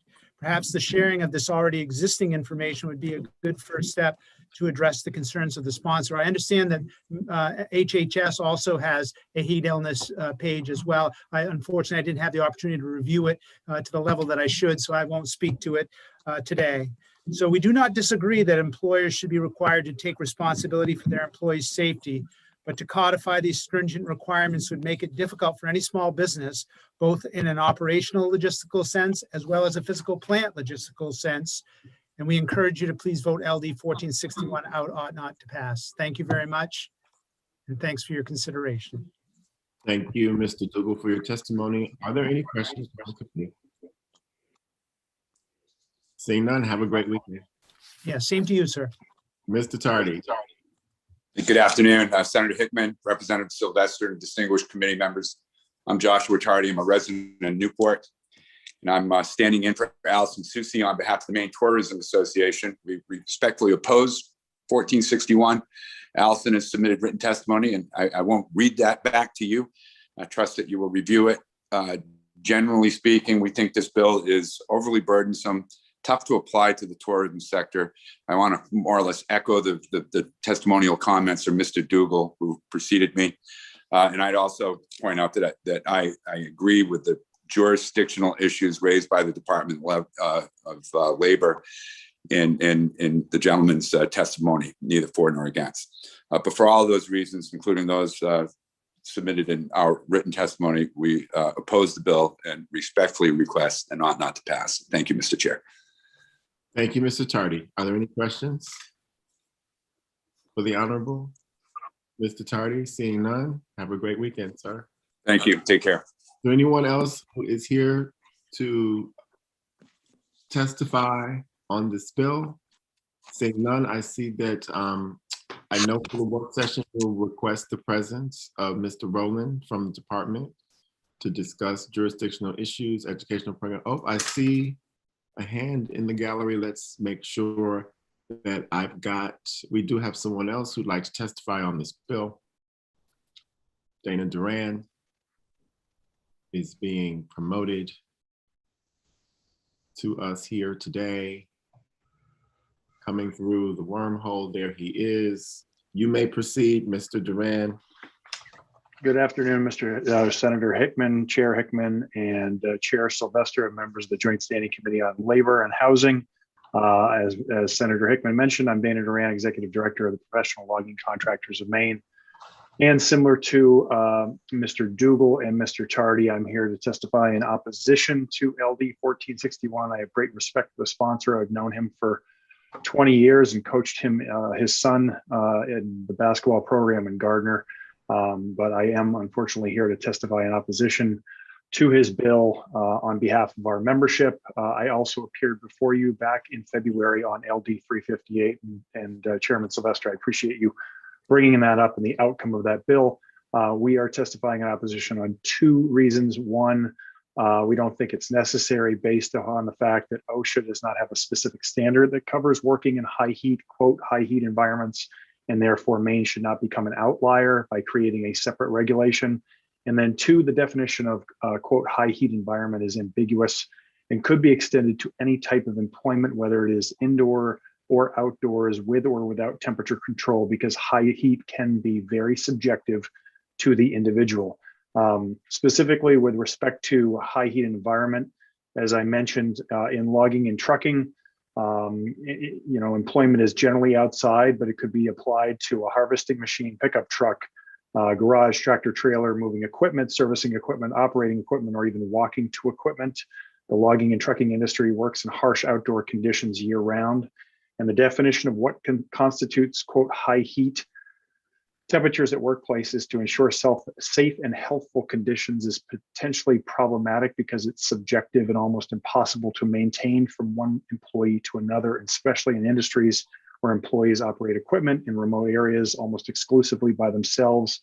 As written, the bill does not define what is an acceptable level of, quote, high heat. Therefore, it could extend itself, as I said, to any occupation environment and could be very subjective. Secondly, as has been mentioned before, OSHA does not have a specific standard that covers working in high heat environments as specific to the Occupational Safety and Health Act of 1970. I have provided, and I know Mr. Dougal mentioned it, a copy of OSHA's fact sheet in my written testimony, protecting workers from the effects of heat that is there, and it certainly makes recommendations almost exclusively everything that Mr. or Representative Harnett has put in his bill. So for those two reasons, we also respectfully ask the committee that they vote not to pass on this legislation. I'd be happy to answer any questions. Perfect timing, Mr. Duran. Thank you very much. Are there any questions from the committee? Seeing none, thank you for being here. Have a great weekend, unless you're here for the next bill as well. Thank you, you too. No more people with their hands raised in the audience to testify on this bill. For the work session, I will encourage members to look up heat illness on the DHHS website as in the testimony from the bill sponsor, and we will certainly invite Mr. Rowland to be here to answer any questions we may have at that time. And with that, I will close the public hearing on LD 1461, and I will open the public hearing, the final one for this morning / afternoon, on LD 965, an act concerning non-disclosure agreements in employment, presented by Representative Harnett. Thank you, Senator Hickman. Good afternoon again. Senator Hickman, Representative Sylvester, and members of the Labor and Housing Committee. I am still Tom Harnett, still represent House District 83, which is Farmingdale and Gardner, where I live. I'm here today to introduce LD 965, an act concerning non-disclosure agreements in employment. For those of you who previously served on the Labor and Housing Committee, this bill came before you during the 129th legislature when it was known as LD 1529. Unfortunately, it joined the ranks of many of the thoughtful pieces of legislation that were left unfinished due to the COVID-19 pandemic. My comments this morning will be brief, as you will hear from many others with far more experience regarding this important topic after I finish. At its core, this bill, if enacted, would prevent employers from forcing prospective employees to waive their rights to ever discuss or make known their experiences regarding harassment in the workplace.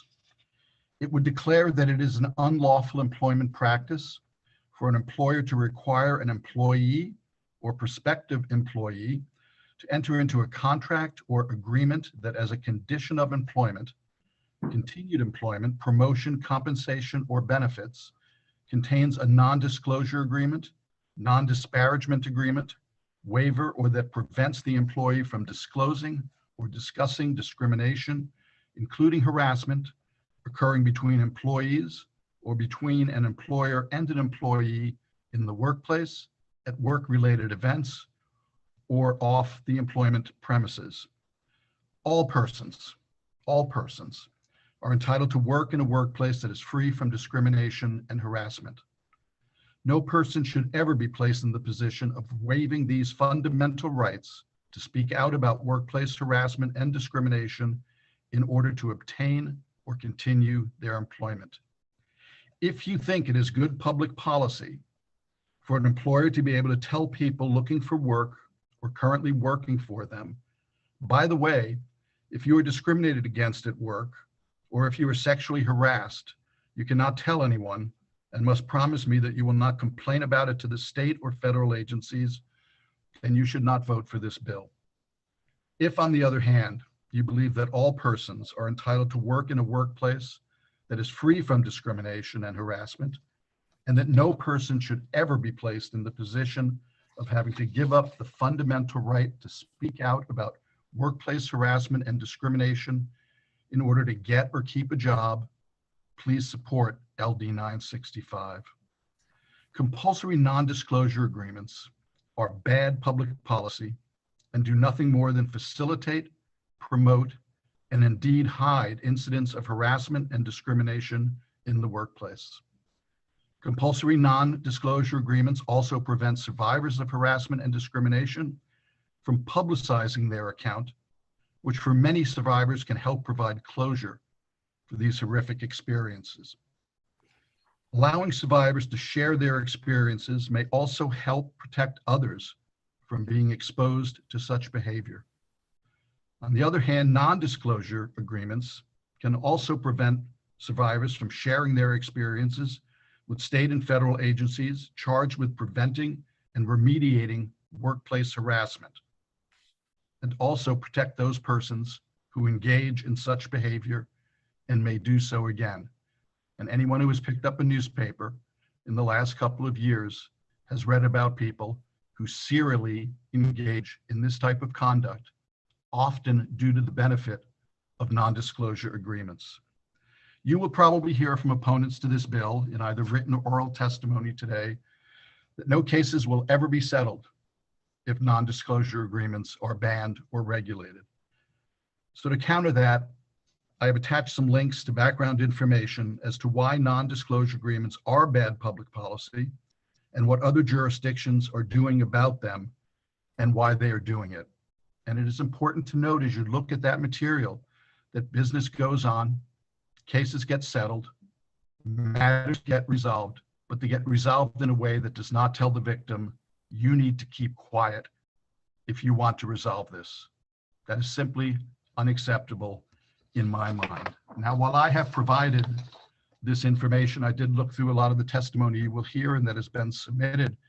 And I want to point out a testimony presented by Ms. Andrea Johnson of the National Women's Law Center, who did a comprehensive review of this issue in states throughout the country.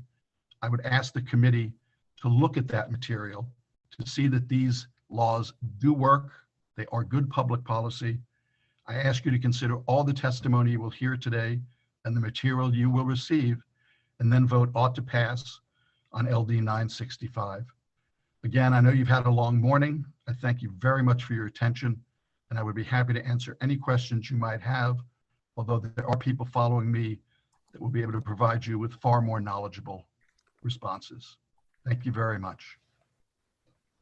Thank you, Representative Harnett, for presenting this bill. Representative Gear has a question for you. Thank you, Mr. Chair. Representative Harnett, I really thank you for bringing this bill forward. This is a huge issue, just I think in our society generally. I remember back in the day when an NDA was something that you signed if you were going to have a confidential discussion with a high-tech firm about technology that they wanted to protect. And the next thing you know, you're being asked to sign them as a condition of employment. And I'm curious in your research for this bill, I'm just curious as to your sense of what has been the impetus behind the dramatic expansion in the use of NDAs across so many different sectors of our lives. I think it is to stifle discussion about things that go wrong in the workplace. It is stifling, sometimes as a condition of employment, other times as a condition of settling something that you will never talk about this again. You will not speak about this. I don't know if any of you followed, there was a series of articles in the Bangor Daily News about law enforcement and certain sheriff's offices where victims of sexual harassment or violence in the workplace or in related areas had to sign non-disclosure agreements to not talk about those things. I just think that is poor public policy. If we want to change behavior, if we want to eradicate discrimination and harassment, we need to talk about it.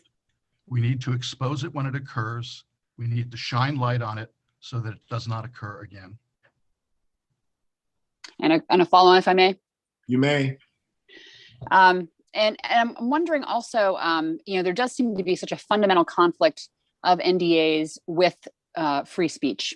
And has there been any, clear resolution of that in any of the legal cases or things that have happened in that regard. I think one thing we need to remember is, the constitutional requirements regarding free speech apply to the government restricting your speech rights. It doesn't necessarily apply to private individuals seeking to do so. And I want it to be the case that you cannot waive that right, but that is in fact what you are waiving when you sign a non-disclosure agreement. Thank you. Chairman Sylvester. Thank you, Mr. Chair. Representative Harnett, just to kind of get to the nut of it, we are talking about if you came to me and I was going to hire you and I said, congratulations, I want to hire you, and I put a non-disclosure agreement in front of you, you will sign this piece of paper as a part of hiring saying that no matter how I treat you or what I do to you over the course of your employment, whatever conditions I put you in, that you agree that not only will you not speak about it, but that you will not take part in your rights to civil redress. To do that, welcome aboard. Yes, but I want to make it clear there are two issues I'm talking about here. One is that prophylactic NDA that you might be required to sign when you apply for a job. I have two young children. My daughter turns 27 tomorrow, and we have a son, 24. Fortunately, they're both employed. When they take their jobs, they are handed a stack of paper and they sign everything. They sign everything that they're handed. They're not even reading it because they have a job. That's one problem. The other problem is when there is a case of harassment, sexual harassment or discrimination in the workplace, and you complain about it. And as part of settling that, you are told, if you want to settle, if you want to receive whatever the offer is, you must never speak of this again. That hides conduct, and again, I think is simply bad public policy. But it's at both ends of the employment process. What you waive when you're coming in, and what you might waive to settle illegal behavior that occurred in the workplace. I hope that responds to your question. You foresaw my follow-up, so now no need. Thank you.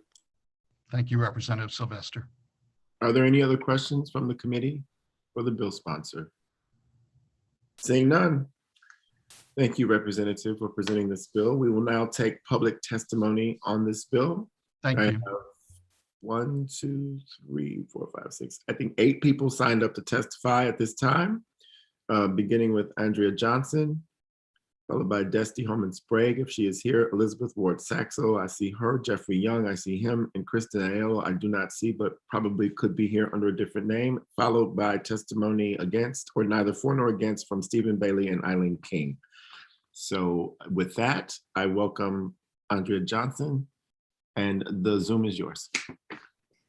Thank you very much, Chair and committee members. Andrea Johnson with the National Women's Law Center. The Law Center has been working for over 45 years to remove barriers to the equal treatment of women in the workplace, and we really focus a lot on workplace harassment and discrimination. We're really excited to see Maine working to join this rapidly growing movement to limit the abusive use of NDAs.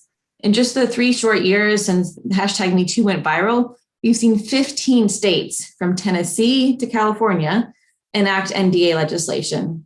And we just want to commend the sponsors of this bill for ensuring that this legislation does not just address NDAs related to sexual harassment, but all forms of harassment and discrimination. That is an incredibly important piece of the bill. Women of color and others most marginalized by harassment often experience harassment based on the intersection of their identities. And a law that only addresses sex and not race or other protected characteristics does not provide full protections to these survivors. And we've heard from other states that have passed these NDA laws, but only narrowly focused on sexual harassment, that narrow focus has opened the door for workarounds in the law. So we're really excited to see that the Maine law is more comprehensive. We're also encouraged to see the legislation requires notice be provided with the settlement and NDA, indicating that the survivor retains the right to speak to the EEOC or a state civil rights agency. This is incredibly important because survivors are often misled by NDAs about their rights to speak to such agencies. And we've seen Vermont and New York enact legislation that includes similar requirements in their NDA laws.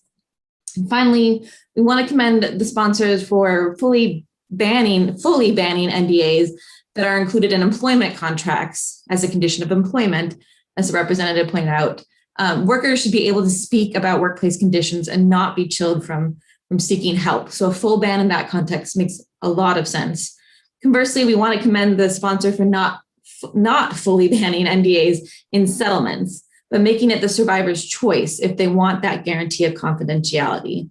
In my written testimony, you'll see I've included some recommendations for ensuring that there is informed and voluntary choice on the part of the survivor, and that they aren't actually being coerced into requesting an NDA.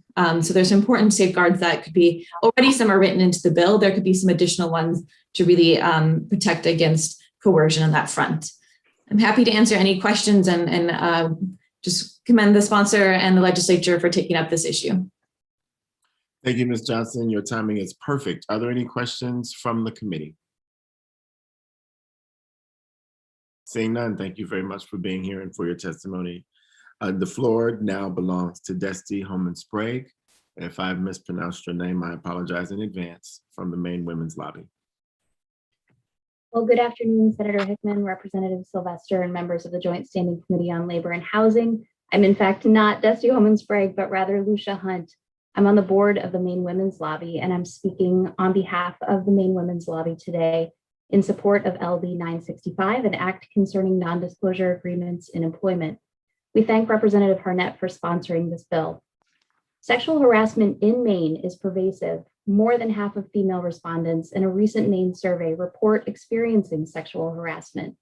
Not only does sexual harassment disproportionately affect women, but it often affects everything from a victim's economic security to their mental health. Sexual harassment is underreported. That's because workers face fearing retribution and retaliation. In fact, retaliation is the second highest claim type at the Maine Human Rights Commission. Workers have good reason to fear reporting that the discrimination that they experience. Similar to the last speaker, we would like to highlight that discrimination occurs at the intersection of different kinds of oppression.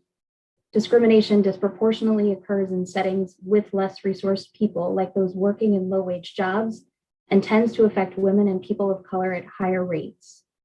Employment practices such as required NDAs can compound these harms. LD 965 offers a practical approach to addressing non-disclosure agreements.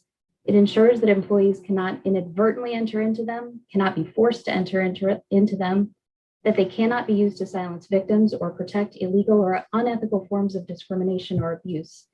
Still, it recognizes the reality that some victims of workplace discrimination may choose to enter into such agreements and creates parameters by which this can happen. We saw the suggestions of MELA, the Maine Employment Lawyers Association, in their written testimony, and would like to raise up those suggestions for additions to the bill. We think that those would be helpful. And just in conclusion, discrimination and harassment are issues of gender equity.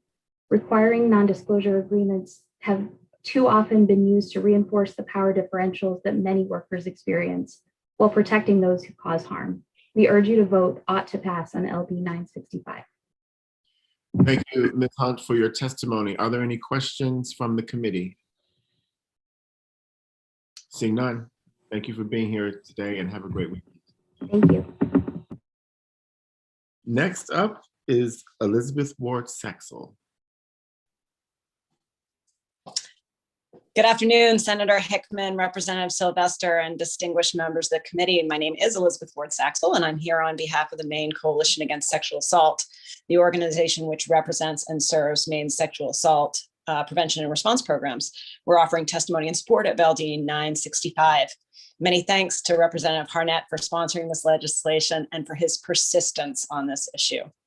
A recent survey revealed 81% of women and 43% of men experience some form of sexual harassment during their lifetime, the majority of whom do not report. And sadly, more than 1 in 3 women who filed charges alleging sexual harassment also alleged retaliation.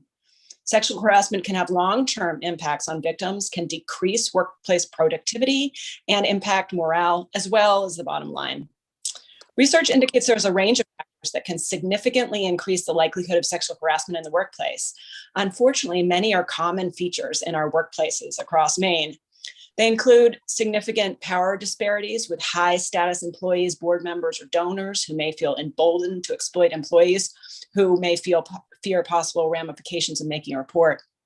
Also, the presence of young employees, particularly those in their first or second jobs, can increase the risk of harassment, as these employees may be less aware of the laws and norms and may lack the self-confidence to challenge inappropriate conduct.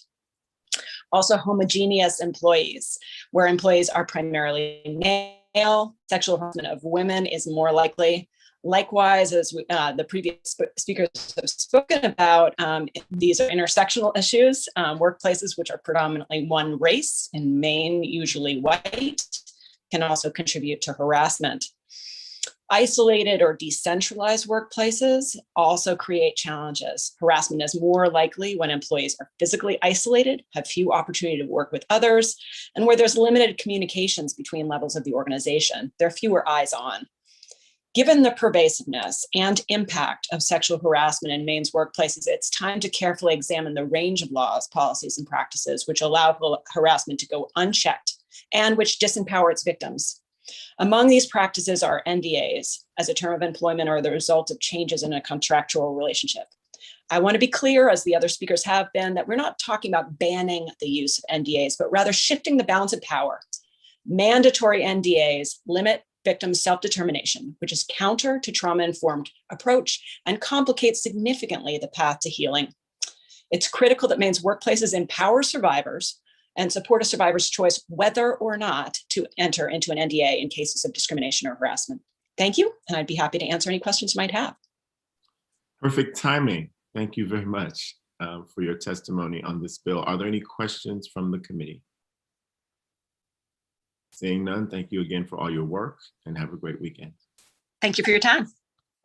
Next up is Mr. Jeffrey Young, followed by Chris Daniela, who is already in the room. Mr. Young, are you here? You are. Yes. You are on.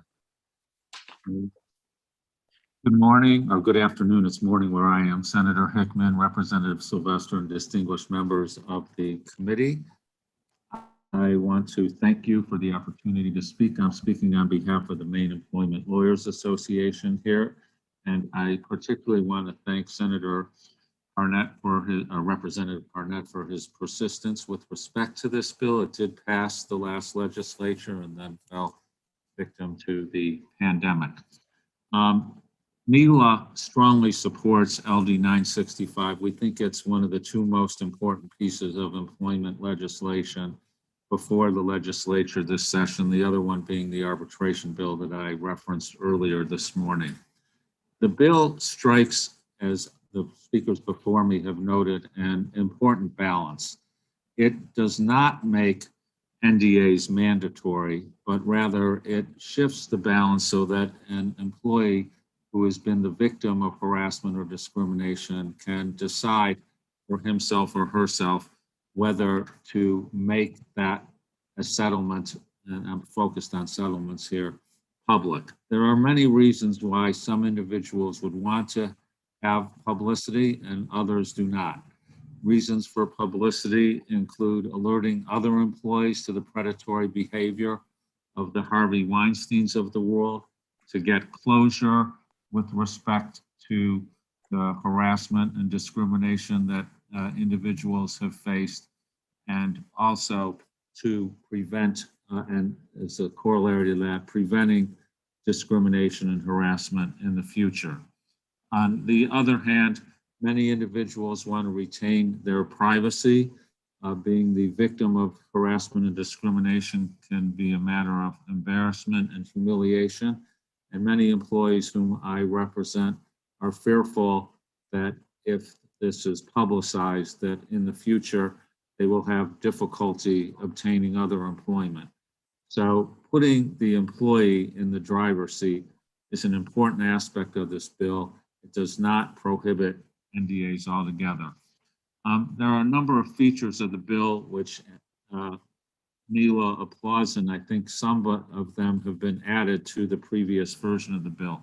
First of all, it covers all forms of discrimination and harassment, and is not simply limited to sexual harassment. All discrimination and harassment is contemptible, and Mila believes that all of it should be covered by the bill, not simply sexual harassment. Secondly, the bill provides for no retaliation. Many individuals are fearful of retaliation and harassment and discrimination situations and publicizing it. Third, it clearly gives an employee the right to discuss harassment and discrimination with coworkers, which, as Ms. Johnson pointed out, now is becoming a problem with pre-employment disclosure. Fourth, it protects interns, many of whom are young folks who are in their first jobs, and that's an important area. And fifth, it protects reports to law enforcement. I will conclude by simply saying that 15 states have enacted this type of legislation. They're not just blue states, they're red states. They include Tennessee, Louisiana, they include purple states like Arizona. It's important to protect employees from the effects of harassment and discrimination, and I strongly urge you to pass this bill. I'd be happy to answer any questions. Thank you. Thank you, Mr. Young, for your testimony today. Senator Miramont has a question. Thank you, Mr. Chair and Mr. Young. It keeps baffling me why a non-disclosure that you might want to keep someone from leaving and going into the same thing that you do, which makes complete sense, would ever have been allowed to prohibit someone from exposing sexual harassment. Did the courts uphold that or something, that they had an NDA about maintaining the same profession if they left, and that gave up their rights to not being sexually harassed or worse? Thank you for the question, Senator Miramont. And what I would say is sort of first to echo what Representative Geer said, that originally, as you point out, these were just simply geared towards trade secrets and the like, but they've expanded. And the issue really doesn't tend to reach the courts, to my knowledge. And the reason it doesn't, in the context in particular of settlement, is that cases are typically settled outside of the court. They're private settlements in which the employer insists as a condition of settlement that there be a non-disclosure agreement. And that's precisely what has wound up permitting the kind of predatory behavior that has resulted in so much unfortunate serial harassment. So it doesn't, to answer your question, it doesn't tend to actually reach the court, Senator. Thank you. I hope that answered your question.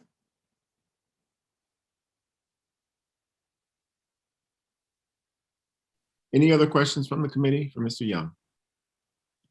Seeing none. Thank you for your testimony, sir, and have a great weekend. Thank you. Same to you. Kristen Aiello is next, followed by Mr. Stephen Bailey and Ms. Eileen King. Hello and good afternoon, Senator Hickman, Representative Sylvester, and members of the committee. My name is Kristen Aiello. I'm a resident of Hallowell, and I serve as senior attorney at Disability Rights Maine here in Augusta.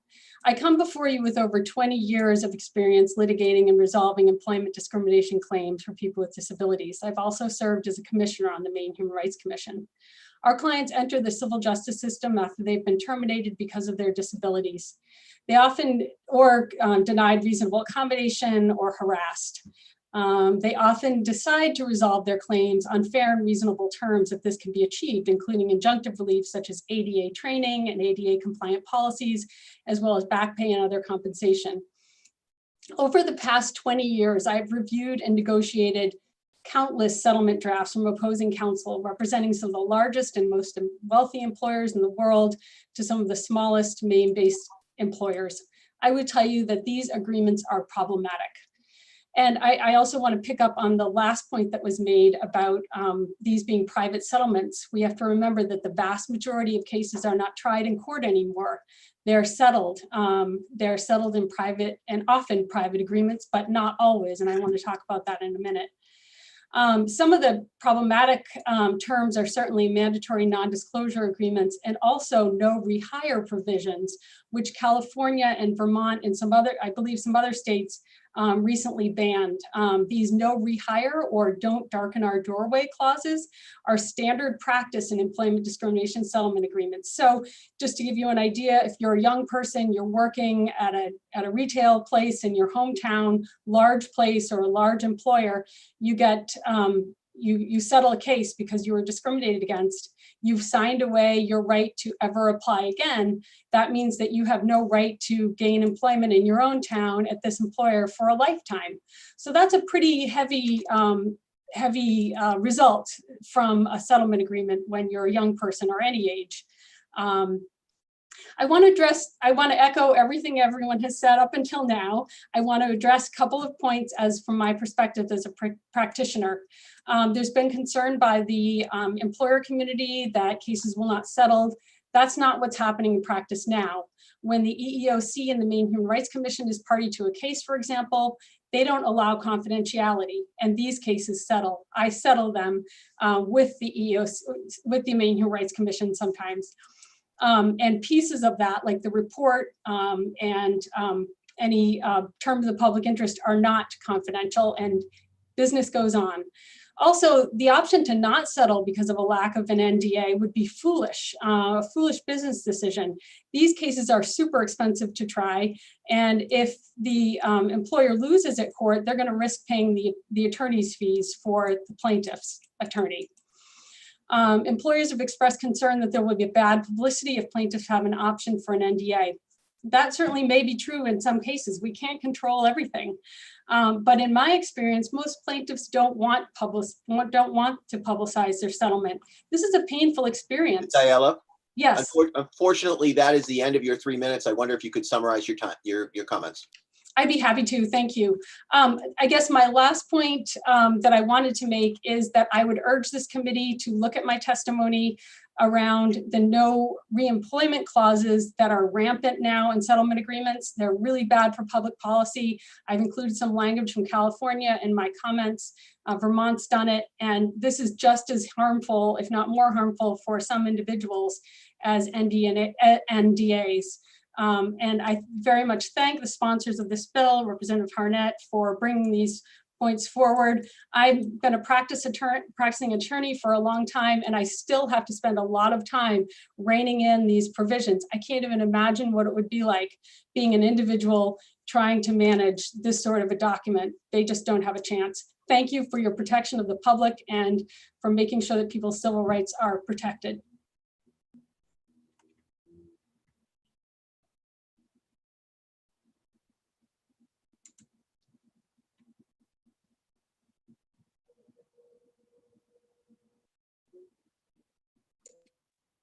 Senator Hickman, you're muted.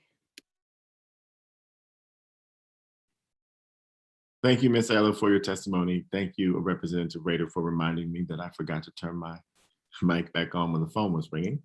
Are there any questions from the committee for Ms. Ayala before we let her have a great weekend? Seeing none, and thank you for your passion on the issue.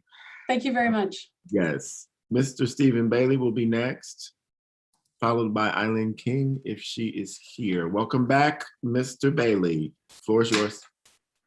It's good to see you again, Senator Hickman and Representative Sylvester and members of the Labor and Housing Committee. I am Steve Bailey. I do not believe that Eileen King will be joining you after myself today, so it'll just be myself today. I am Executive Director of the Maine School Management Association, testifying on behalf of the legislative committees of the Maine School Boards Association and also the Maine School Superintendents Association, neither for nor against LD 965. And if I could improvise a little bit in terms of a commentary here, I'm going to actually start with my last paragraph, recognizing what's already been said in testimony this afternoon so far. Given recent events across the country, we recognize and applaud the passion around these issues. We're neither for nor against because we believe Maine public schools and their leadership have been proactive in this regard, but acknowledge there's always more work to be done. And I think that is part of the work that's been stated already earlier this afternoon. We're neither for nor against this bill because we don't believe it's necessary in our schools. Our standard separation and settlement agreements reflect Equal Employment and Opportunity Commission guidance and say nothing in the agreement shall prevent an employee from testifying, assisting, or participating in an investigation, hearing, or proceeding by the EEOC, the Department of Labor, or other relevant regulatory agencies. We also believe that any attempt or even inference to quash a concern or complaint about discrimination, harassment, or retaliation would appropriately find the light of day in the forum provided by our locally elected school boards. The bill also prevents an employer from having an employee, intern, or applicant sign an agreement restricting their ability to discuss or report concerns about harassment, discrimination, or retaliation.